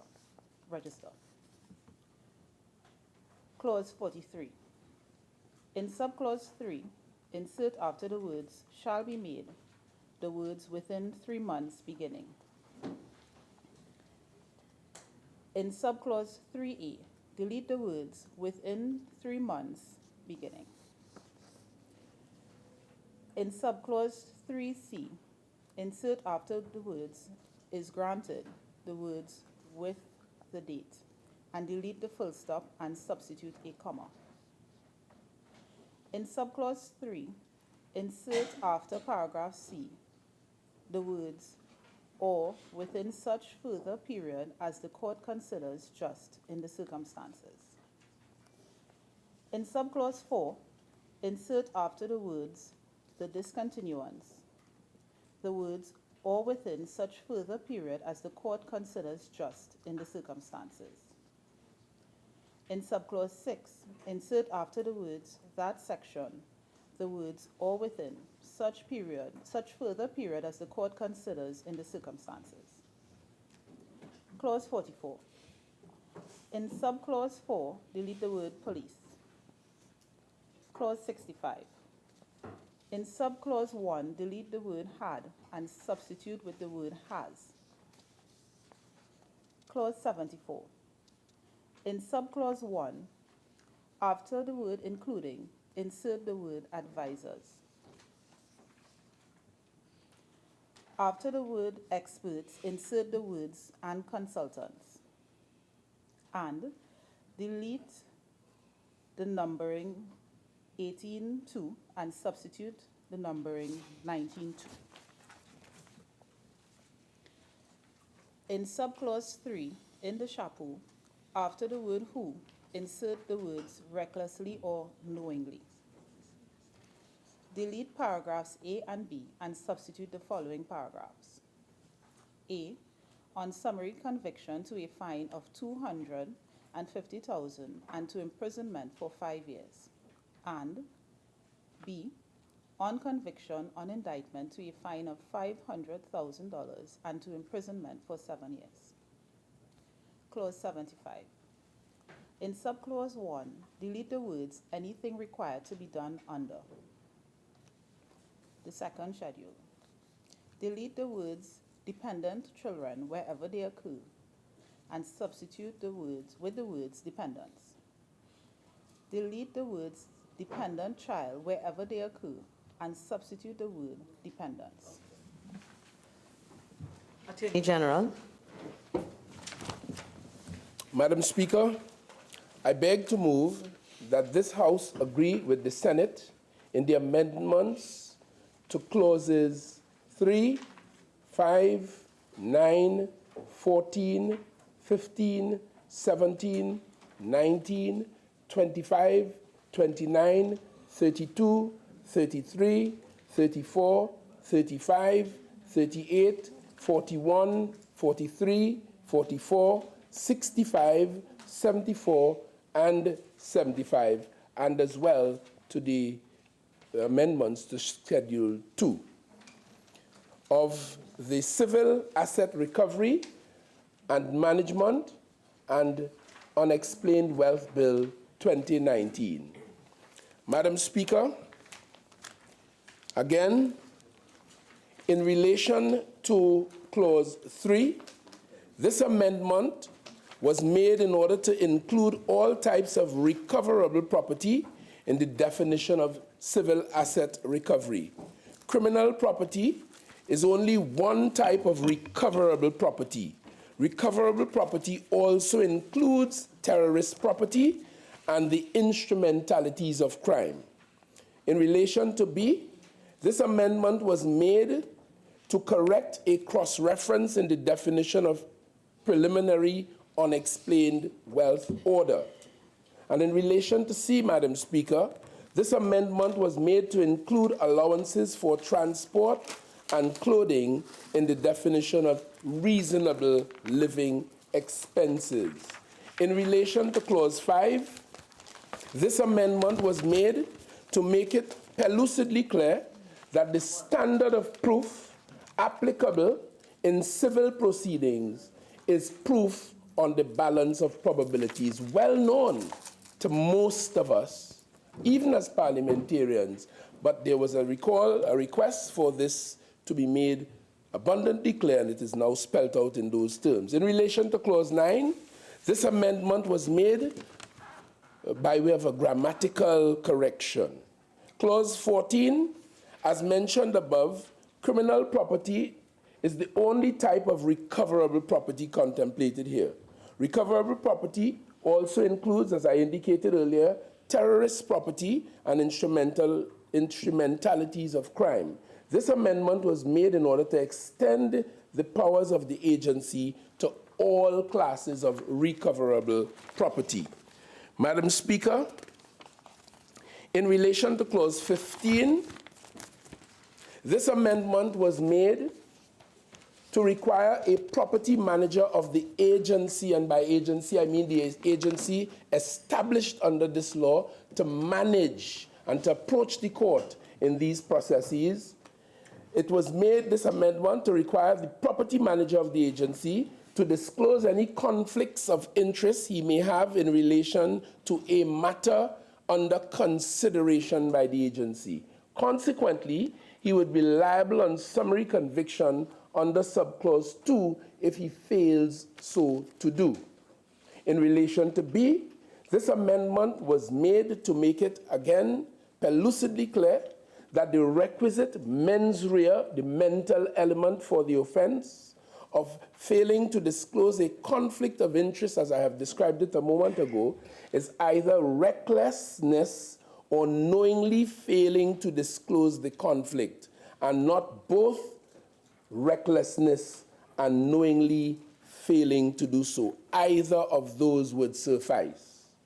In relation to Clause 17, this amendment was made to empower the President to revoke the appointment of the property manager in his own or her own discretion, instead of on the advice of the Cabinet. Again, to remove this power, if you like, from the ambit of the Cabinet / politicians. This amendment is similar to the amendment made in the House of Representatives in this place to Clause 13 in relation to the revocation of the appointment of a trustee. In relation to that, this amendment was made because it appeared to be unnecessary and undesirable for the property manager to have such extensive and invasive powers that would enable him or her to obtain information notwithstanding the secrecy provisions of any written law.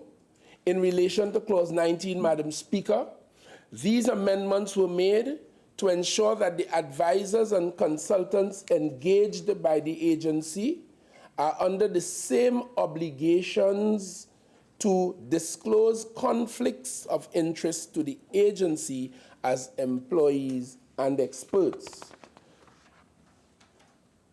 Further, these amendments were made to ensure that the experts and advisors are captured under the summary offense for failing to disclose conflicts of interest and to disaggregate recklessness and knowledge in the mens rea for the offense. So there are two separate areas, as I indicated. The words "to the satisfaction of the court" were deleted because summary offenses are triable and conducted and concluded in the magistrates' courts. Further, this amendment, in relation to the deletion at subclause 8, was made because the inclusion of experts, advisors, and consultants in subclauses 6 and 7 made subclause 8 redundant. Further, unlike subclause 7, subclause 8 only imposed a fine and did not impose a term of imprisonment for experts, advisors, and consultants who failed to disclose conflicts of interest, subclause 8 was therefore naturally, I would think, deleted. In relation, Madam Speaker, to clause 25, this amendment was made to require the minister to lay an annual report of the agency's activity in the Parliament within 60 days from the date on which he receives it. This requirement to lay the report as soon as possible after receipt was in the view of the government to be too vague and therefore was replaced in terms. In relation to clause 29, this amendment was made because clause 43 sub 3 specifies 3 different periods during which an application for compensation may be made, and not one period. The reference to the period was therefore changed to any period. In relation to clause 32, Madam Speaker, these amendments are grammatical and typographical in nature and ought not to detain us any further. In relation to sub 2, this amendment was made because it would always be possible to conduct an equity valuation or valuation prior to an application for a property restriction order or a civil asset forfeiture order, but it may not be reasonably practicable to do so. And in relation to the very subclause, these amendments were made to clarify the meaning of the provision. They are grammatical in nature and make it clear that an equity valuation is to be done for any company which is the subject of a property restriction order or a civil asset forfeiture order. And again, in relation to subclause 2 and the deletion of the words to be, this was purely grammatical in its nature. In relation to clause 33, Madam Speaker, this amendment was made because the agency applies for a property restriction order. The investigating officer need not be a police officer. And another amendment was made to this clause because the cross-reference to subsection 2 was incorrect. Subsection 2 does not provide for the making of an application. Clause 34. This amendment was made because the granting of a property restriction order should not be based on a mere allegation that the property is associated property, but on reasonable suspicion that the property is associated property. I move to clause 34, and in this regard, the amendment here is a minor rephrasing in relation to the discretionary power of the High Court to make orders ancillary to the property restriction order. In respect of clause 34, I continue, these amendments were made so that a High Court which makes provision in a property restriction order for a person to meet legal expenses, because we did do that, as you place a restriction order on the asset that you are focused on, the individual naturally will need to cover legal expenses and a few other things.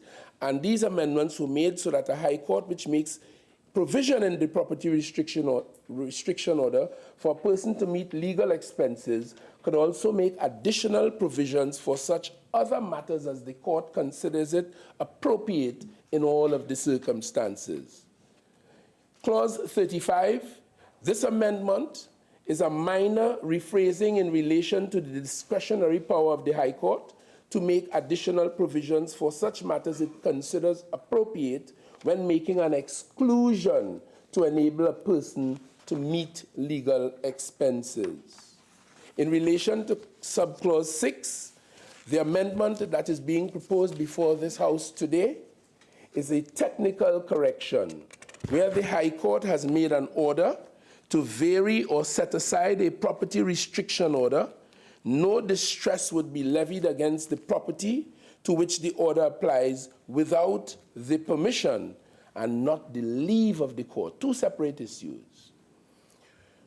The reference to leave of the court is not appropriate in this context because the leave of the court is sought and granted to permit a party to do something in the course of legal proceedings.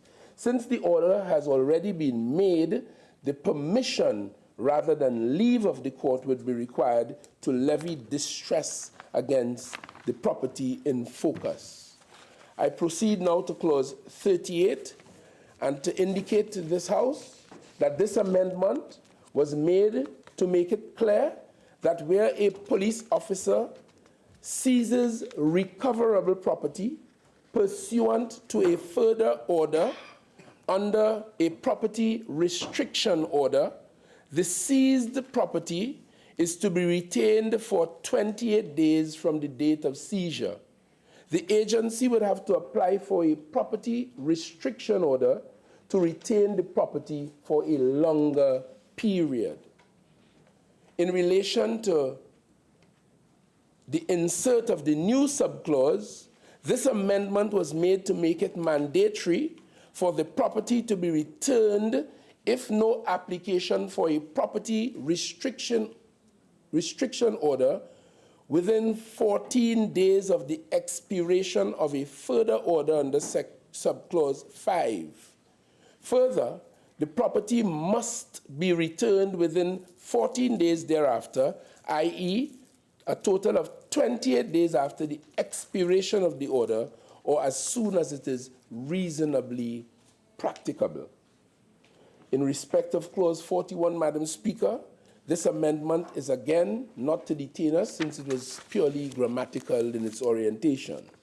In relation to subclause 2, however, again, this amendment was made to ensure that it is mandatory for the Registrar General to enter a court-ordered restriction on land in the relevant property register at that registry. In relation to clause 43, well, before that, in relation to subclause 5, this amendment was made to ensure that a court-ordered restriction on a Trinidad and Tobago ship is entered in the relevant register. I now move to clause 43, and these amendments to subclauses 3 and 6 of that clause were made to give the High Court the discretion to permit applications for compensation to be made after the expiration of the initial period of 3 months. And that rationale applies in relation to subclause 3A, it applies in relation to subclause 3C, it applies in relation to subclause 4, it applies in relation to subclause 6. Madam Speaker, in respect of clause 44, this amendment was made because the agency applies for a civil asset forfeiture order. The investigating officer need not be a police officer, so we have here deleted the word police. In relation to clause 65, this amendment too was merely grammatical in its orientation, and we skipped promptly past it. In relation to clause 74, these amendments were made to ensure that the advisors and consultants engaged by the agency are required to treat documents, information coming to their disposal, and other matters related to the administration of the Act as secret and confidential, and therefore this amendment was made to correct a cross-reference. In relation to B, subclause 3 that is, these amendments were made to require the mens rea of recklessness or knowledge for the commission of the offense of unlawfully disclosing documents, information, or other matters relevant to the administration of the Act, and to increase the penalties for the offense as follows. A, from a fine of $100,000 or 3 years imprisonment on summary conviction to a fine of $250,000 and 5 years imprisonment. And B, from a fine of $150,000 and 5 years imprisonment on conviction on indictment to a fine of 500,000 and to 7 years imprisonment upon such conviction.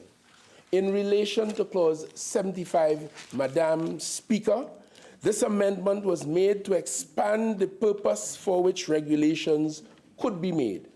And in relation to Schedule 2, simple amendments here, and these were made to the Declaration of Assets form, were to require the declarant to declare the assets of all his dependents and not just the assets of his dependent children. Very significant, very important. And in relation to B, the words dependent child have been removed and replaced by the word dependents simpliciter. Madam Speaker, with those few elucidations behind us, again, I beg to move.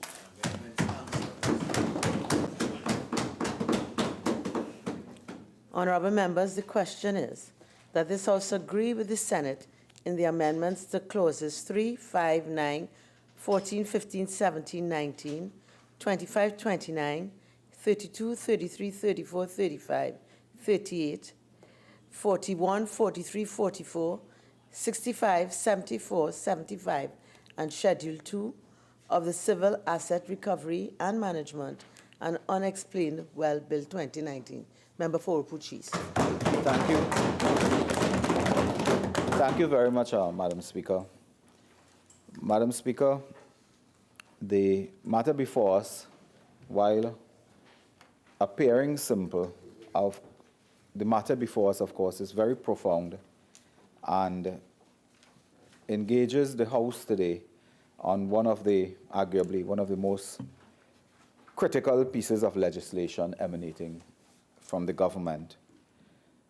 Madam Speaker, the amendments before us speak to critical issues of the bill and fundamental principles of democracy, which I will touch as I go along.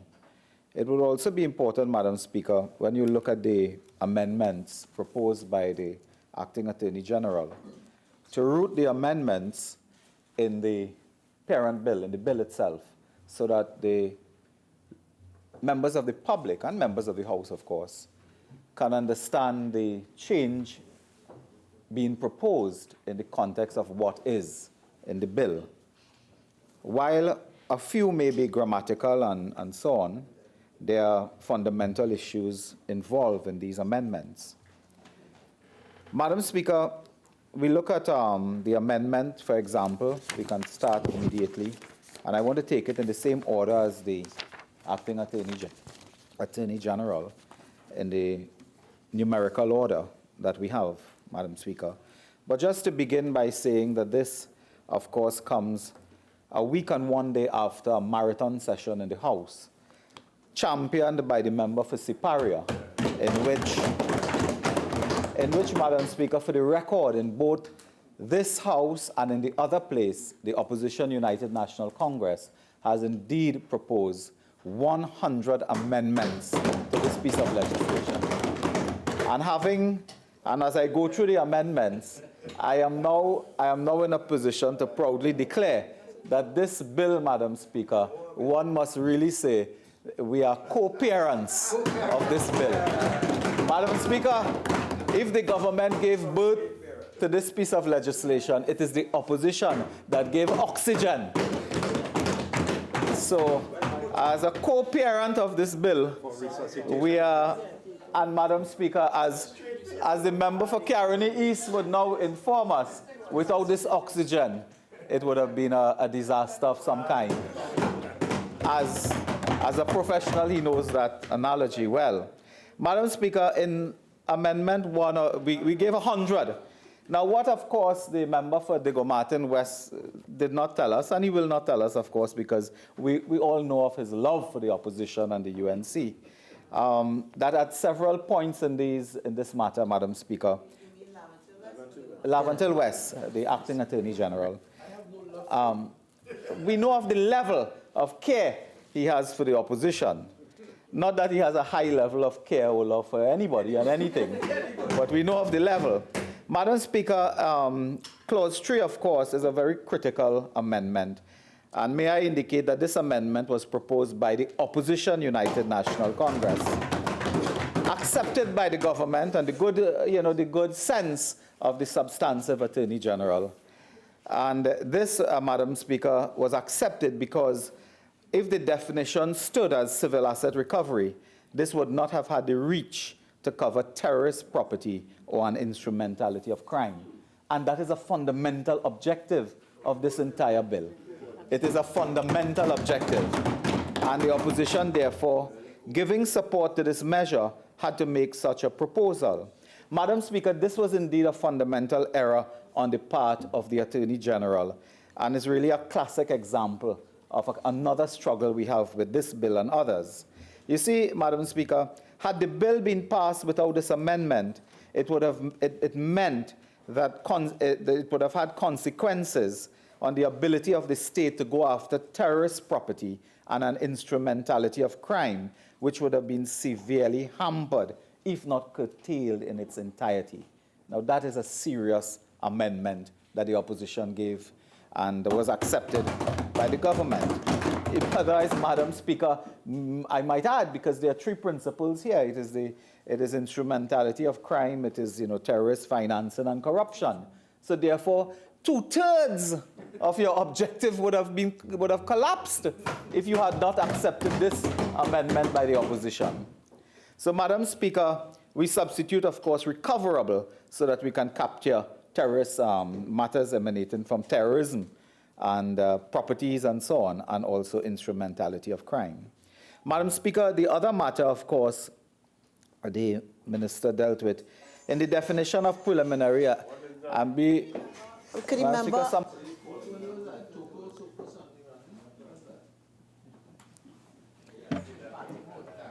Madam Speaker, I was on the other matter of... It continues. Madam Speaker, permit me to continue.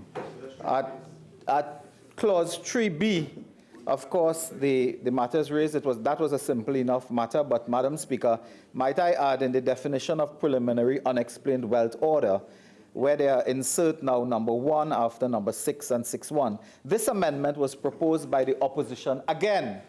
The legislation as proposed was not coherent, as there was clearly a mistake by the drafters, and there is no power to seek an unexplained wealth order under Section 6 of the legislation, as first proposed.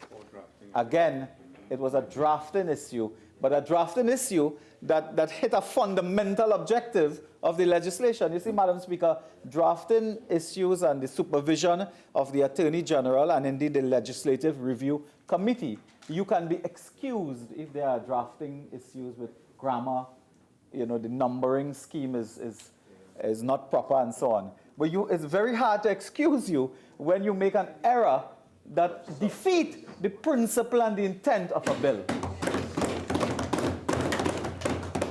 Madam Speaker, the other matter dealing with what would now be Clause 3 as well, C, in our list here, definition of reasonable living expenses. And of course, this amendment was proposed, I believe, by an independent senator. It was accepted by the government, and the purpose was to ensure that transport and clothing expenses were allowed, where provision is made for reasonable living expenses by the court and so on. Madam Speaker, the proposal at number 5, at Clause 5, was proposed by a member of the independent bench, supported by the opposition in this case, to make it clear and beyond doubt, as the acting Attorney General indicated, that the standard of proof in proceedings under the Act would be on the balance of probability. So that instead of as applicable in civil proceedings, we spell out in the law the standard of proof. Madam Speaker, in number 9, I'm at number 9, Madam Speaker, delete the word off and after the word compromise. This was, of course, grammatical, and an independent senator, we believe, had proposed that. Madam Speaker, in 14, delete criminal. Now, that links back to, of course, Clause 3. delete criminal and substitute recoverable wherever it proposes itself. And this was made by the opposition, Madam Speaker, for the same reason as we indicated earlier. And that is, of course, a fundamental error that was made in drafting that we had to sort out. Madam Speaker, the next amendment, and I'm at 15, Madam Speaker.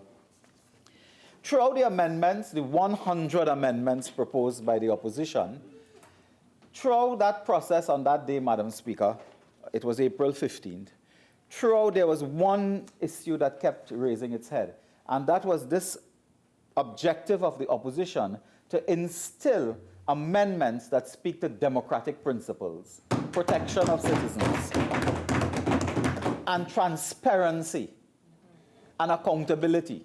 And this at number 15 speaks to that issue.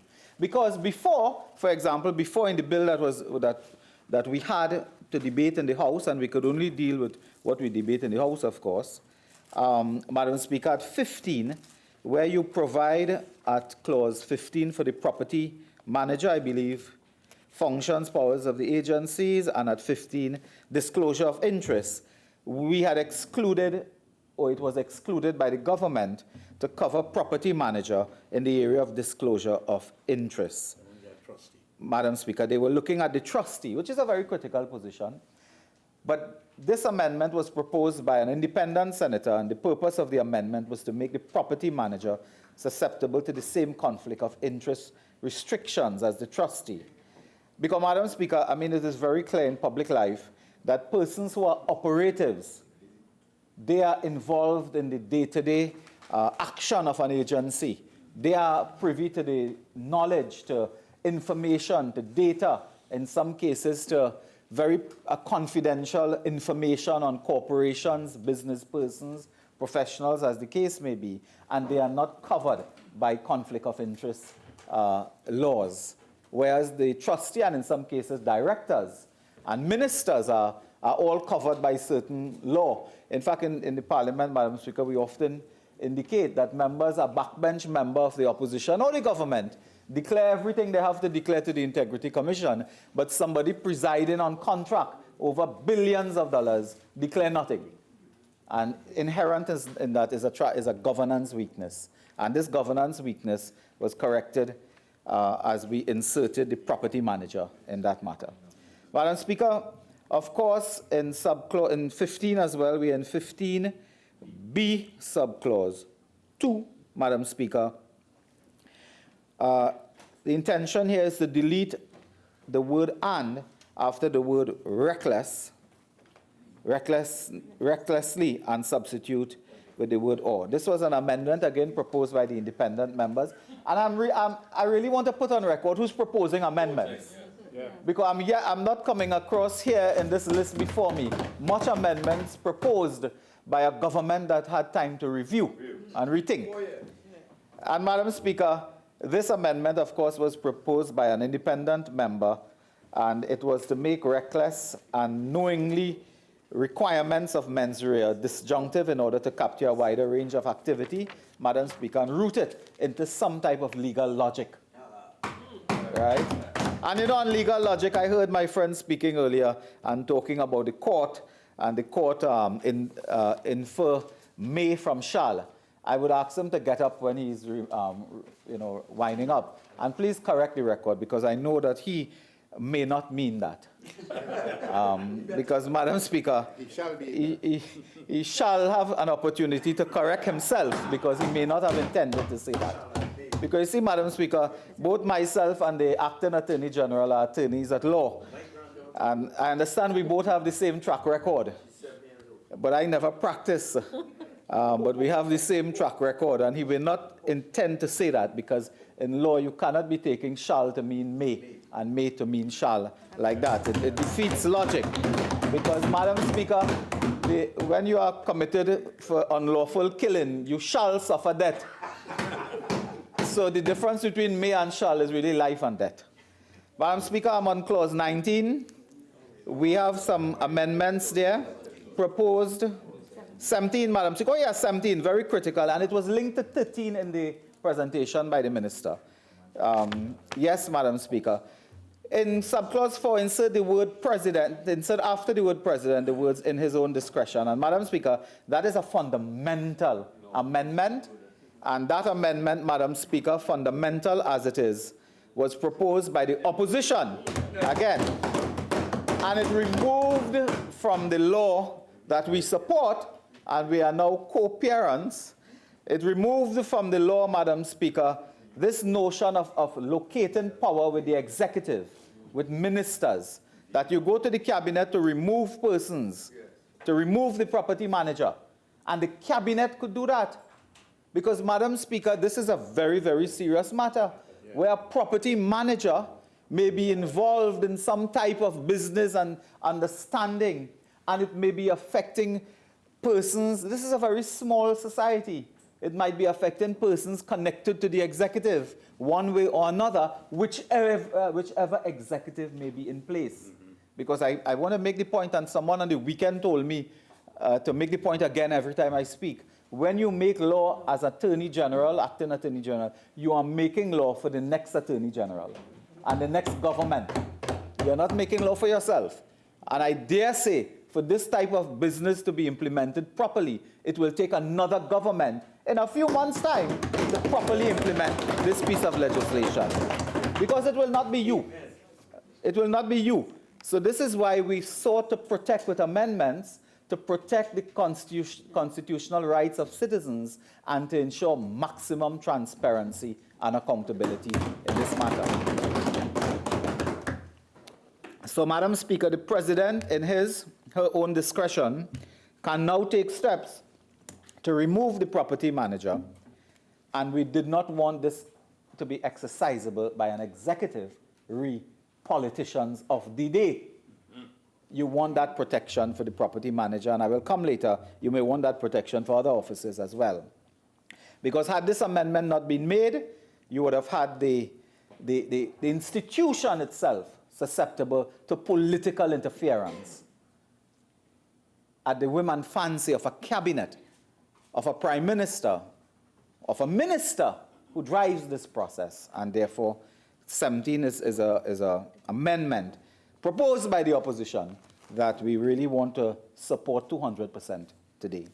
Madam Speaker, we look at 19, and I'm just filing through with 19, the staff and experts of agencies and so on in the bill before us. We took some amendments here, again, Madam Speaker, at clause 19, proposed by the opposition. 3 amendments, all interconnected, proposed by the opposition to make the legislation more accountable and protect decisions made from being impugned on the basis of bias, apparent or real. The amendment proposed had in its mischief ensuring that not only an expert, but all persons involved in the agencies were independent and not tainted by bias. The amendment sought to include advisors, consultants, into the range of persons who had the duty to disclose and who would now be subject to criminal sanction in breach of those requirements. This is a fundamental proposal, amendment, again, launched by the opposition, because the drafting before, Madam Speaker, required disclosure, but required disclosure only by the office holders, so to speak, of the institution, the office holders, not by persons who would be connected. And Madam Speaker, we made this amendment very, very mindful of a trend in governance and government that has occurred within recent time, where today in the public sector, in institutions such as these, what you will find happening is that you will have persons appointed trustee, deputy trustee, whatever, but you will have powerful hands and powerful claws coming in as consultants, as advisors. Madam Speaker, I only say in 5 seconds that it was consultants and advisors that destroyed Petrotrin. I move back to my provision before us. So protecting to put consultants and advisors under the ambit of the law and subject them to to sanctions, Madam Speaker, for breach is a very fundamental approach that the opposition intends to propose to keep this type of government in check. To keep this type of government in check. Because, Madam Speaker, consultants, I dare say, consultants and advisors could be running the show of this agency. And therefore, it is very, very critical, Madam Speaker, that they are also subjected to the law. Because had you not done this, you had the potential of undermining the independence and the work of the agency if you do not bring these consultants and so on in line. Madam Speaker, at B, we have another business to take care of here. Well, I think the Minister had explained this. Madam Speaker, the amendment of deleting the words to the satisfaction of the High Court is really one of the amendments that we made. Madam Speaker, this amendment was a painful amendment to make, because in making this amendment, it demonstrated the level of incompetence we had in drafting the bill. And I say this with great respect to the professional people and so on, because they had the High Court in the bill and then discovered that the offense they were dealing with was triable by way of summary conviction. So, it was an embarrassing amendment to make, I dare say. But we had to make it. We had to make it because you couldn't allow that to go, unnoticed as it did. And it speaks as well to what, to what a colleague of mine said earlier in the day, that we must accept that this bill was awfully flawed, to use that term. And this is why we propose 100 amendments, and we are here today, Madam Speaker, with, I didn't count it, how much it is, but it could be about 30, 40 amendments that we are making in 20 clauses of a 75-clause bill, Madam Speaker. Madam Speaker, at number 25, we are there now, and I just want to get to 25 here. 25 deals with accounts. The agency shall cause to be kept proper accounts, records, transactions of its affairs, and so on. And the effect of this, of course, is you delete the words as soon as possible thereafter, which we all took note of, Madam Speaker, at 25(2)(b), I think it is. And you insert within 60 days from the date of receipt by the Minister. Madam Speaker, the amendment was, well, not surprisingly, this amendment was proposed by the opposition, and it seeks to place, that's why I say we are co-writing this bill with the government, We are co-writing, and making it better. I mean, in our part, in our contribution to this product, there's quality. We are, because they are corrective and remedial measures as we co-author this bill. Madam Speaker, this was done by the opposition because, of course, we could not allow the minister with this type of leeway to, as soon as is possible thereafter. Madam Speaker, every week we come here and we cringe when reports are presented from a state organization, and a minister rises and says, Madam Speaker, I have the pleasure to present the report from 2005. That is not a pleasure. Absolutely. So what we want is to curtail and constrain the minister so that within 60 days from the date of receipt of the minister, that the reports and so on would be made. Madam Speaker, financial statement. So what it will read now, of course, is that such reports, financial statements, shall be forwarded to the minister and shall be laid in Parliament within 60 days from the date of receipt by the minister. Madam Speaker, that also has certain implications, because it means that citizens now may have some type of right to go to the court under an instrument.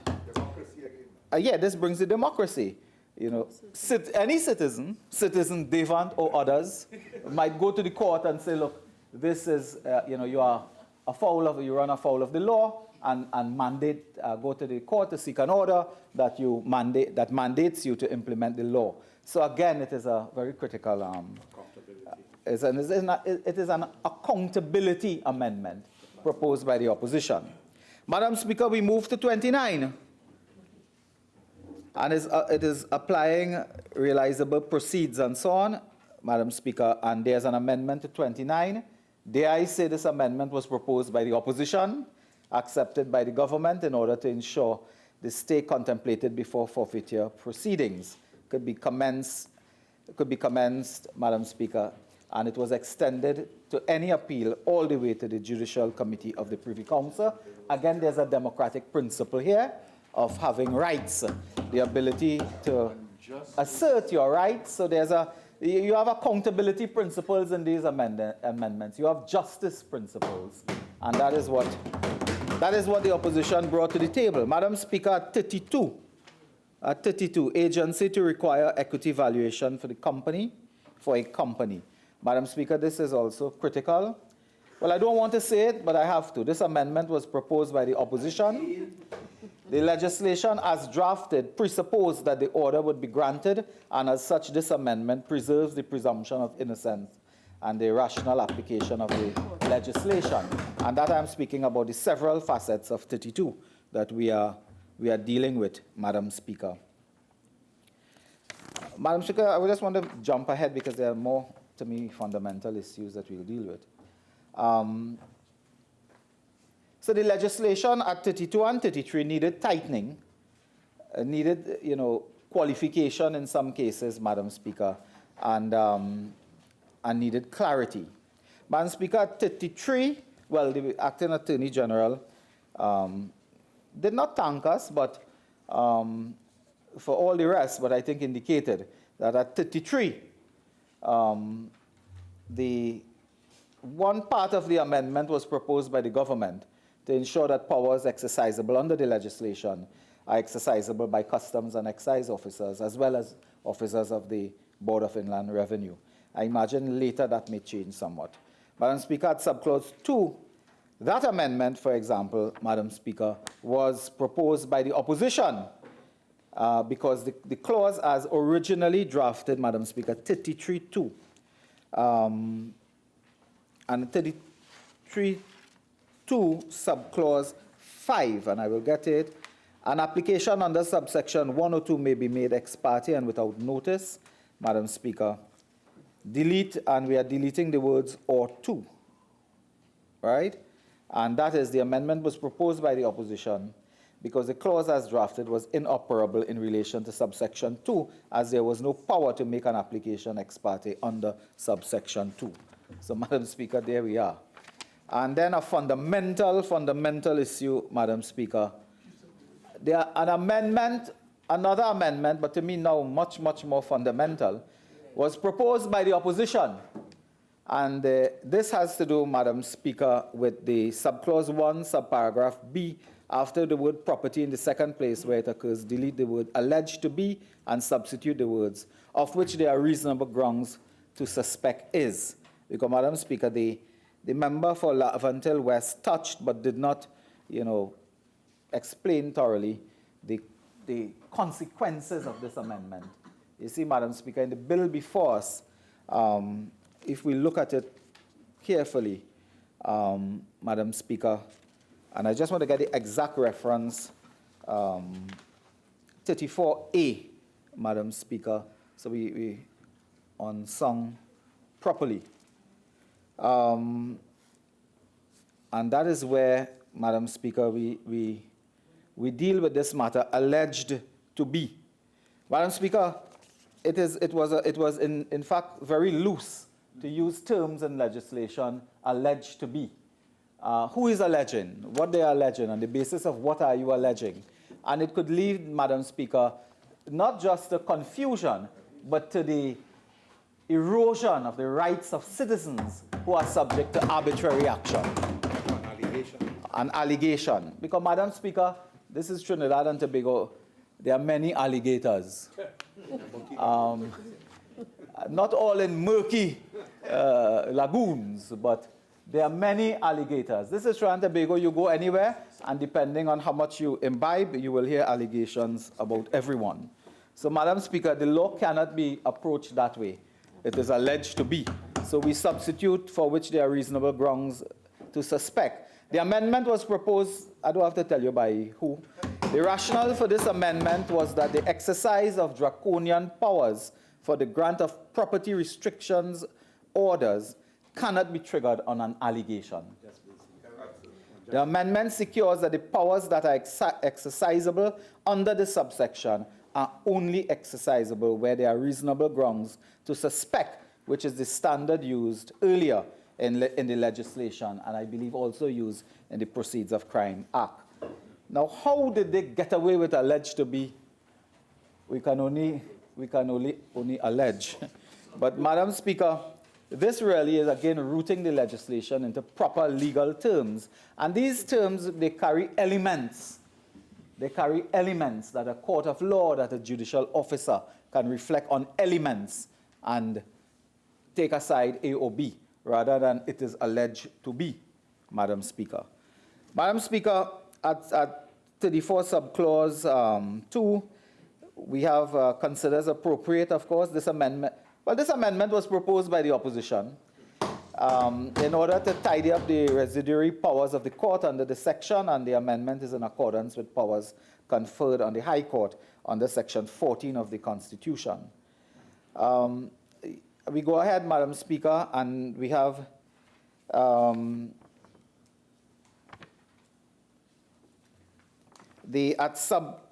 at sub 3, Madam Speaker, we have insert, and I want to read it from the proper copy, Madam Speaker, given to all members, so we'll be clear. We are 34, and I'm looking at sub 3. Insert new subparagraph C, includes any other matter the High Court considers appropriate in the circumstances. The amendment was proposed by you-know-who and accepted by the government to give the High Court omnibus power to make any order that it considers appropriate in the making of an order for a person to pay reasonable legal expenses, and that we consider to be just in the circumstances. Related, Madam Speaker, at 35, the amendment was proposed by the opposition to bring the legislation in line with, the language of the civil proceeding rules. Honourable Member for Puchis, the original speaking time is now spent. You're entitled to 15 more minutes to complete your presentation. Thank you. You may proceed. Thank you very much, Madam Speaker. I will seek to jump over a couple of the minor amendments proposed by the government, which would be grammatical and so on. Madam Speaker, the Minister in his presentation did give us the somewhat explanation of leave and permission. We will leave that where it is. Only to say, Madam Speaker, that the language also has to be consistent with the language of the civil proceeding rules. Madam Speaker, at 38 now, I could shoot off there. Time frame. We proposed here, Madam Speaker, the opposition made an amendment here to ensure that the legislation specifies the time period during which property seized and a search could be held by the state. Madam Speaker, this is very, very critical, because what we have had in this legislation, others as well, but we focus on this, is this type of legislation drafted with, it is alleged, and if it is alleged, then you go and search, and after the search you could return this or return that, and nothing is pigeonholed in a timely manner to protect the rights of citizens and business. And this was really the intention, Madam Speaker, of the opposition making these types of amendments that now speak to administrative fairness and efficiency. And certainty that if you are the subject of this piece of legislation, there's a time frame within which the state must act, and there's a time frame in which you can resolve your matters. Because, Madam Speaker, we cannot at this time, as I'm aware, we cannot go back to the debate. But in the amendment, we can consider a principle raised elsewhere, and that is that persons must not be so affected that office holders can have forever to take their time and proceed to implement the law. And in taking your time, you destroy citizens' reputation, because involved here is this issue of your reputation. When you are professional, you are a corporate entity, reputation is a credit. And you can take law and undermine reputation. Destroy people. demonize, criminalize organizations. And they can do that in and around an election period, Madam Speaker. So that this is why this is very, very important, to pigeonhole and mandate the authorities, the agency, to take action. Well, Maruga Tebelan, who has lost Maruga Tebelan's seat and is elsewhere. Madam Speaker, Standing Order 48-1, please. Well, no, so I understand that the chamber allows for some banter on both sides. Okay, but we will focus on the conversation that is relevant here. Madam Speaker, they continue. They just will not listen to the chair. Madam Speaker, the 28 days would be inserted from the date of seizure at 38.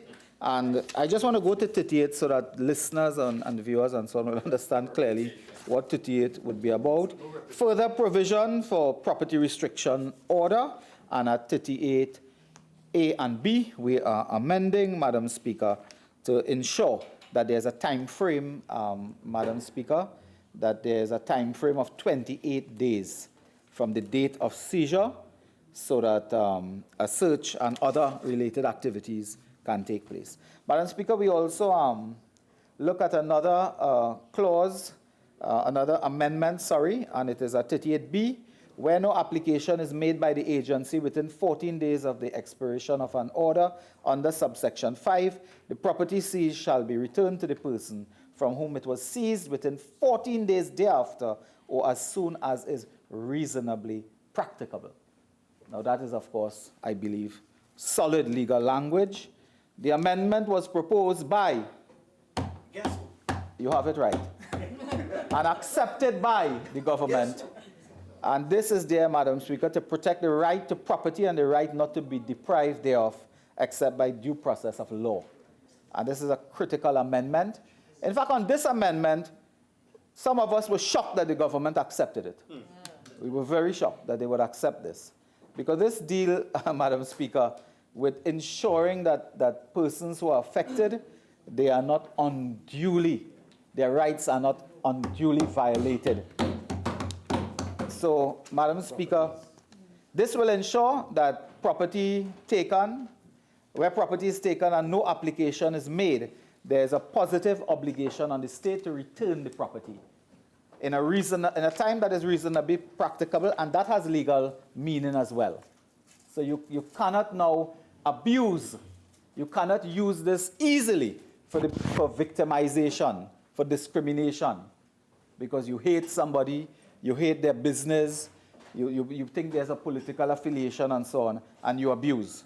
So you protect citizens by this. And Madam Speaker, again, the opposition was very pleased to launch that amendment. Madam Speaker, at 41, requirement to inform specified agencies of property restriction order. That was what we dealt with at 41. Madam Speaker, we insert at 1. You insert the word to after the word count, wherever it occurs and so on, and you have some grammatical business there that we take care of. But Madam Speaker, at C41, we have, and I'll get it properly for you here, Madam Speaker. After subclause 5, insert new subclause. The agency responsible for registration of Trinidad and Tobago ships in Trinidad and Tobago shall, on an order, be granted under subsection 5. And this was done really to make a correction. The amendment was proposed by the opposition to bring in line the provisions relating to ships with the provisions in relation to land and motor vehicle and so on in the previous. So it was creating some order there. At 43, Madam Speaker, the Martin Northeast will be happy with that because there'll be proper registration of the boat. Madam Speaker, at 43, Madam Speaker, I'm not happy to announce, but there was an amendment proposed by the government. It was simply grammatical. 43, the proposal of the government to provide a date for the commencement of when time will run for the purposes of making a claim. At 43, Madam Speaker, you have an amendment proposed by the government, and I must give credit to the substantive Attorney General to simply to provide the date for the commencement of when time will run for the purposes of making a claim for compensation where you have an appeal. Madam Speaker, the 44 is the same point really made earlier concerning police, so we need not go there. 65, of course, is grammar. 74, continuation of an earlier principle of ensuring that confidentiality requirements were wide enough to capture all persons carrying out the work of the agency, Madam Speaker. At 74B, I think we also have some business there, Madam Speaker. The recklessness unknowingly comes in. And of course, this is very important. While people think it's just words, these words carry heavy legal consequences and legal implications. The amendment was proposed by the opposition to provide for a mens rea requirement of this offense provided for under this section. And Madam Speaker, the other matter here had to do with the fines and the jail terms. You bet, plenty time again. Amendment, Madam Speaker, and in co-author in this bill, in its corrective and remedial phase, the opposition actually proposed to raise fines and terms of imprisonment that were provided for these sanctions, Madam Speaker, and that is at 74. The Minister, Acting Attorney General, I think clarified adequately the issue of dependents and children. So, Madam Speaker, in closing, Madam Speaker, the members of the opposition, Madam Speaker, in my winding up remarks, may I add that members of the opposition, led by the member for Siparia, spent a marathon session on this business, provided 100 amendments, of which the government accepted, I believe, 13 or 14, and they found their way into this package, as I have read earlier. Madam Speaker, this bill is much more important than what they call in jessers and what they call it? I can't pronounce the word, but it is more important than this thing of gold chain that everybody making it out to be. It's serious. It deals with serious issues of forfeiture of property, of rights, of constitutional rights of citizens. We still have, Madam Speaker, an outstanding matter as to a dispute. We still have a running dispute over the constitutionality of this business. But, Madam Speaker, I will leave that there, and we are proud to take co-ownership of this bill. Thank you. Acting Attorney General. Madam Speaker, I heard the member quite inaccurately tell this House, it's on the record, that they proposed some 100 amendments. We saw no such thing. Of the few that they conjured up, 20 of them were purely grammatical. Let me start with that. Madam Speaker, let me, for the benefit of members exclusively, remind us quickly of the context. The UNC came to this debate objecting to it. They did not want it. That's the context. And permit me, as I pass on quickly, a metaphor, a crude one, but if a man sticks a knife 9 inches into your back and pulls it out 3 inches, he did you no favor. Did you no favor?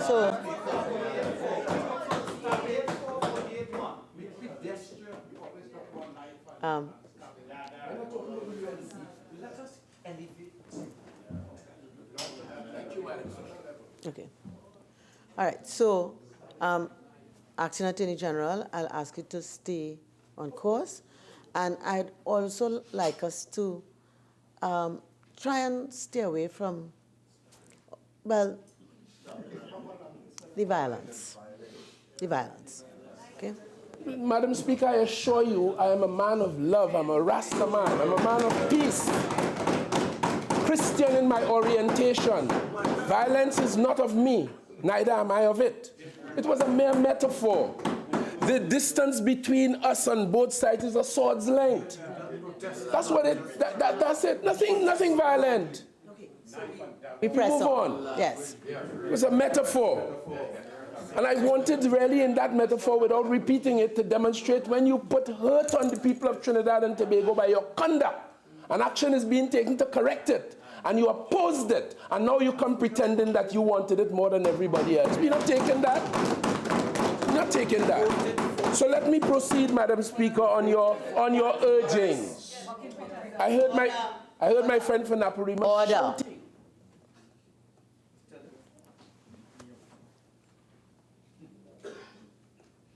I know some of us get so caught up in our heads, we forget where we are.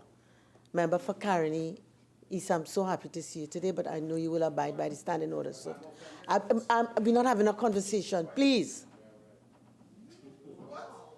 No, I'm not sure what I heard. But whoever said it knows what they said, and they could just get up and withdraw it. Okay? I think I heard a word.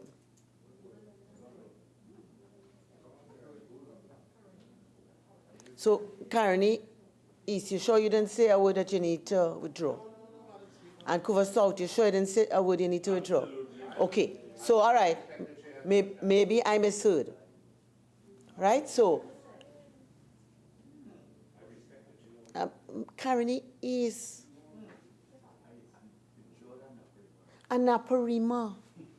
You know, we're having a short sitting today. I don't know if people really want to go outside, take a little walk and come back. They could do that. Acting Attorney General. May I thank you? May I thank you warmly? May I thank you quietly and warmly, Madam Speaker, for your invitation to continue. Madam Speaker, I heard my friend on the other side speak extensively on the question of shall or may in respect of statutory interpretation. I simply refer him to Benion's on statutory interpretation, and since he admitted he did not practice, but he said we had the same track record, we don't. He has the same track record with Aaron Ramlogan and Ramdi, not with me. Not me. So he needs to have a look at Benion on statutory interpretation, and he will there easily find the point that I had made, and we would have no further exchange upon it. Madam Speaker, in relation to Clause 19, I move swiftly to that, having said the context of the opposition's objection to the measures. And of course, I was hearing from the member opposite to me, immediately opposite, we voted for it. Oh, yes. That was their second thought, because they could not otherwise explain, I recall, their basic objections to it. It was compelling when the AG presented these measures, as the bill is still very compelling today before us. So we made a few minor adjustments, but not with their help or support, opposed to it. And in respect of Clause 19, the question of the declaration of the conflict of interest, if it exists, in relation to the advisors and consultants, it was the government that deleted that. It was the government. And I heard my friend for Orpuch East speak loftily about co-author and co-author and co-author. Good words. Yeah. Very good for their supporters, but they were opposed to and hated these measures, and they still do, because it did not require a special majority. I just want to say so. If it required a special majority, the discussion today would not have even existed, Madam Speaker. I give you that assurance. I give you that assurance. Madam Speaker, in respect of Clause 17, Subclause 8, it was the government that took that out. And the reason for that is because we had come to this House indicating from the very start that the bill did not need a special majority. And that provision in 17.8 was a direct, it was found to be in conflict. One that is not before us now. Madam Speaker, I'm dealing with Clause 17.8, which the member dealt with.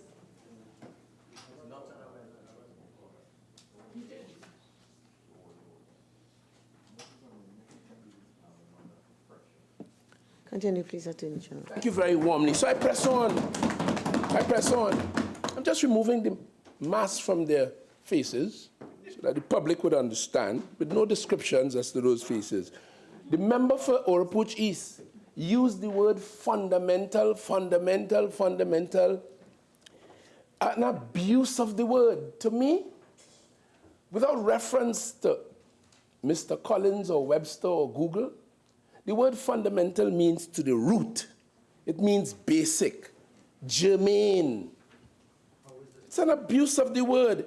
20 of the recommendations they put us were all grammatical issues. Wasted our time in that sense. An abuse of the word. Nothing fundamental came from the government, from the opposition on this matter. Nothing. And this is all a rearguard recuperation for public consumption. They demanded a special majority from the start, both here and in the other place. In relation to Clause 34, Madam Speaker, the words alleged to be were removed on a proposal from the other side. Of course, interestingly enough, that is Clause 34. Who better would know about a Clause 34 than those fellas on the other side? Who better would know about a Clause 34? A painful history, which is why I used the metaphor that I spoke of earlier. But I wouldn't use it again. Thank God we are one sword length away from them. It should be 10. Madam Speaker, we removed the words alleged to be, and it was replaced with reasonable grounds, i.e. evidence. From the very start, when the substantive office holder of the Office of the Attorney General presented this bill, and when we went to market, when we went to public on this, we said for the benefit of the public who others in the society were trying to mislead about this law that will affect every citizen of Trinidad and Tobago. We said from the very start, 1, it will begin with an investigation into criminal offenses rooted in poker. Thereafter, it will go on an investigative report to the office, independent office of the Director of Public Prosecutions. He will assess the evidence that is before him to see whether there was sufficient evidence to go forward with civil asset forfeiture provisions. If he is so satisfied, he then passes it to this independent agency established by Her Excellency for the most part, separate and apart from politicians. We said that. And then the agency is that which will make an application to the courts, independent under the Constitution as that is. Politician far removed. So we showed that process. And we said it will begin with the police officer or the controller of customs or the chairman of the Inland Revenue on the basis of suspicion.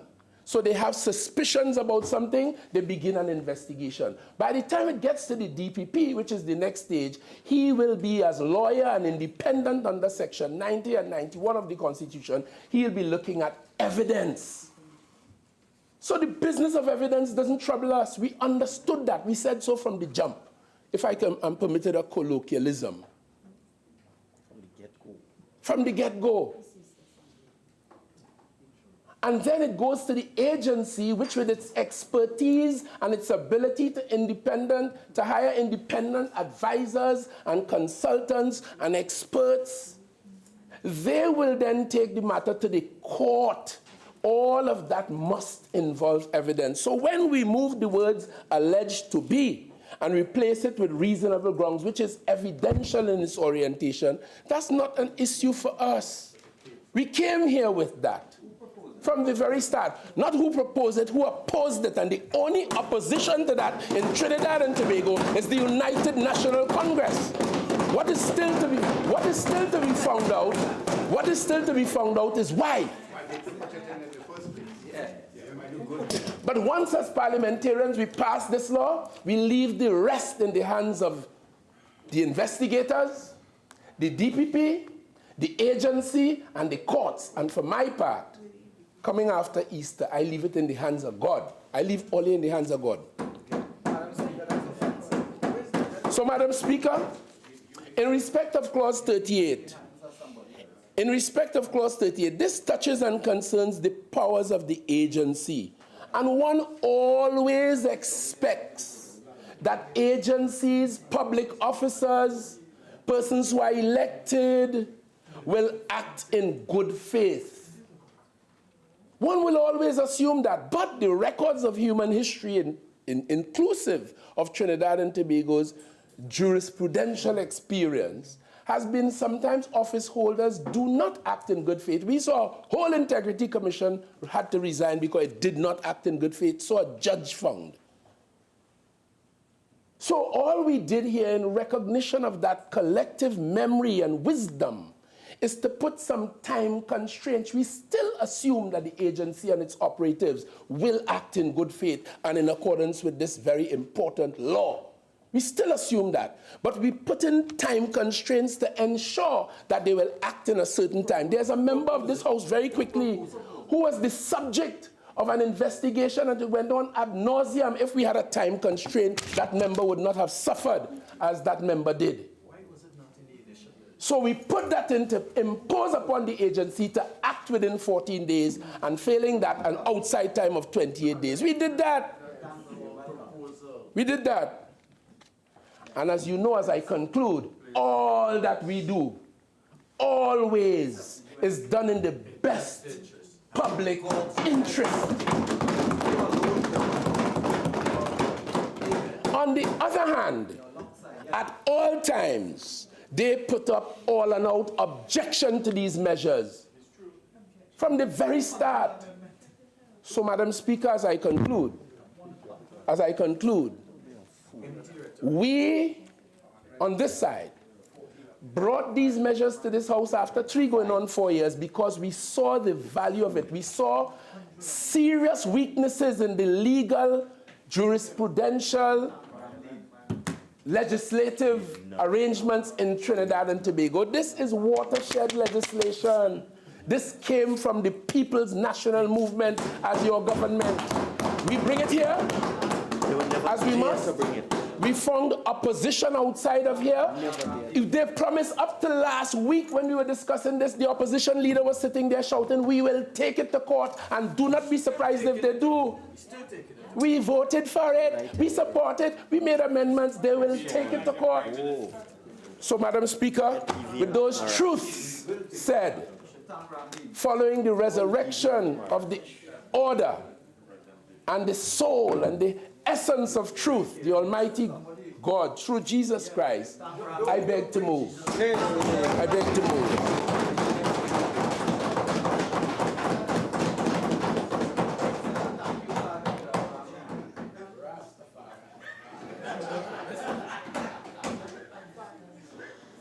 Member for Laventille West, I had caution on the last occasion, even though you said it in a way of praise.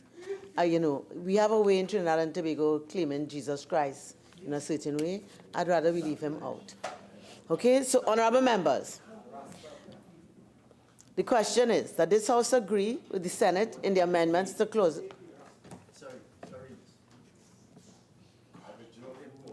Well, Naparino, what I'd like to say to you, I'm not Miss Hare, but maybe the Freudian slip says something. Okay?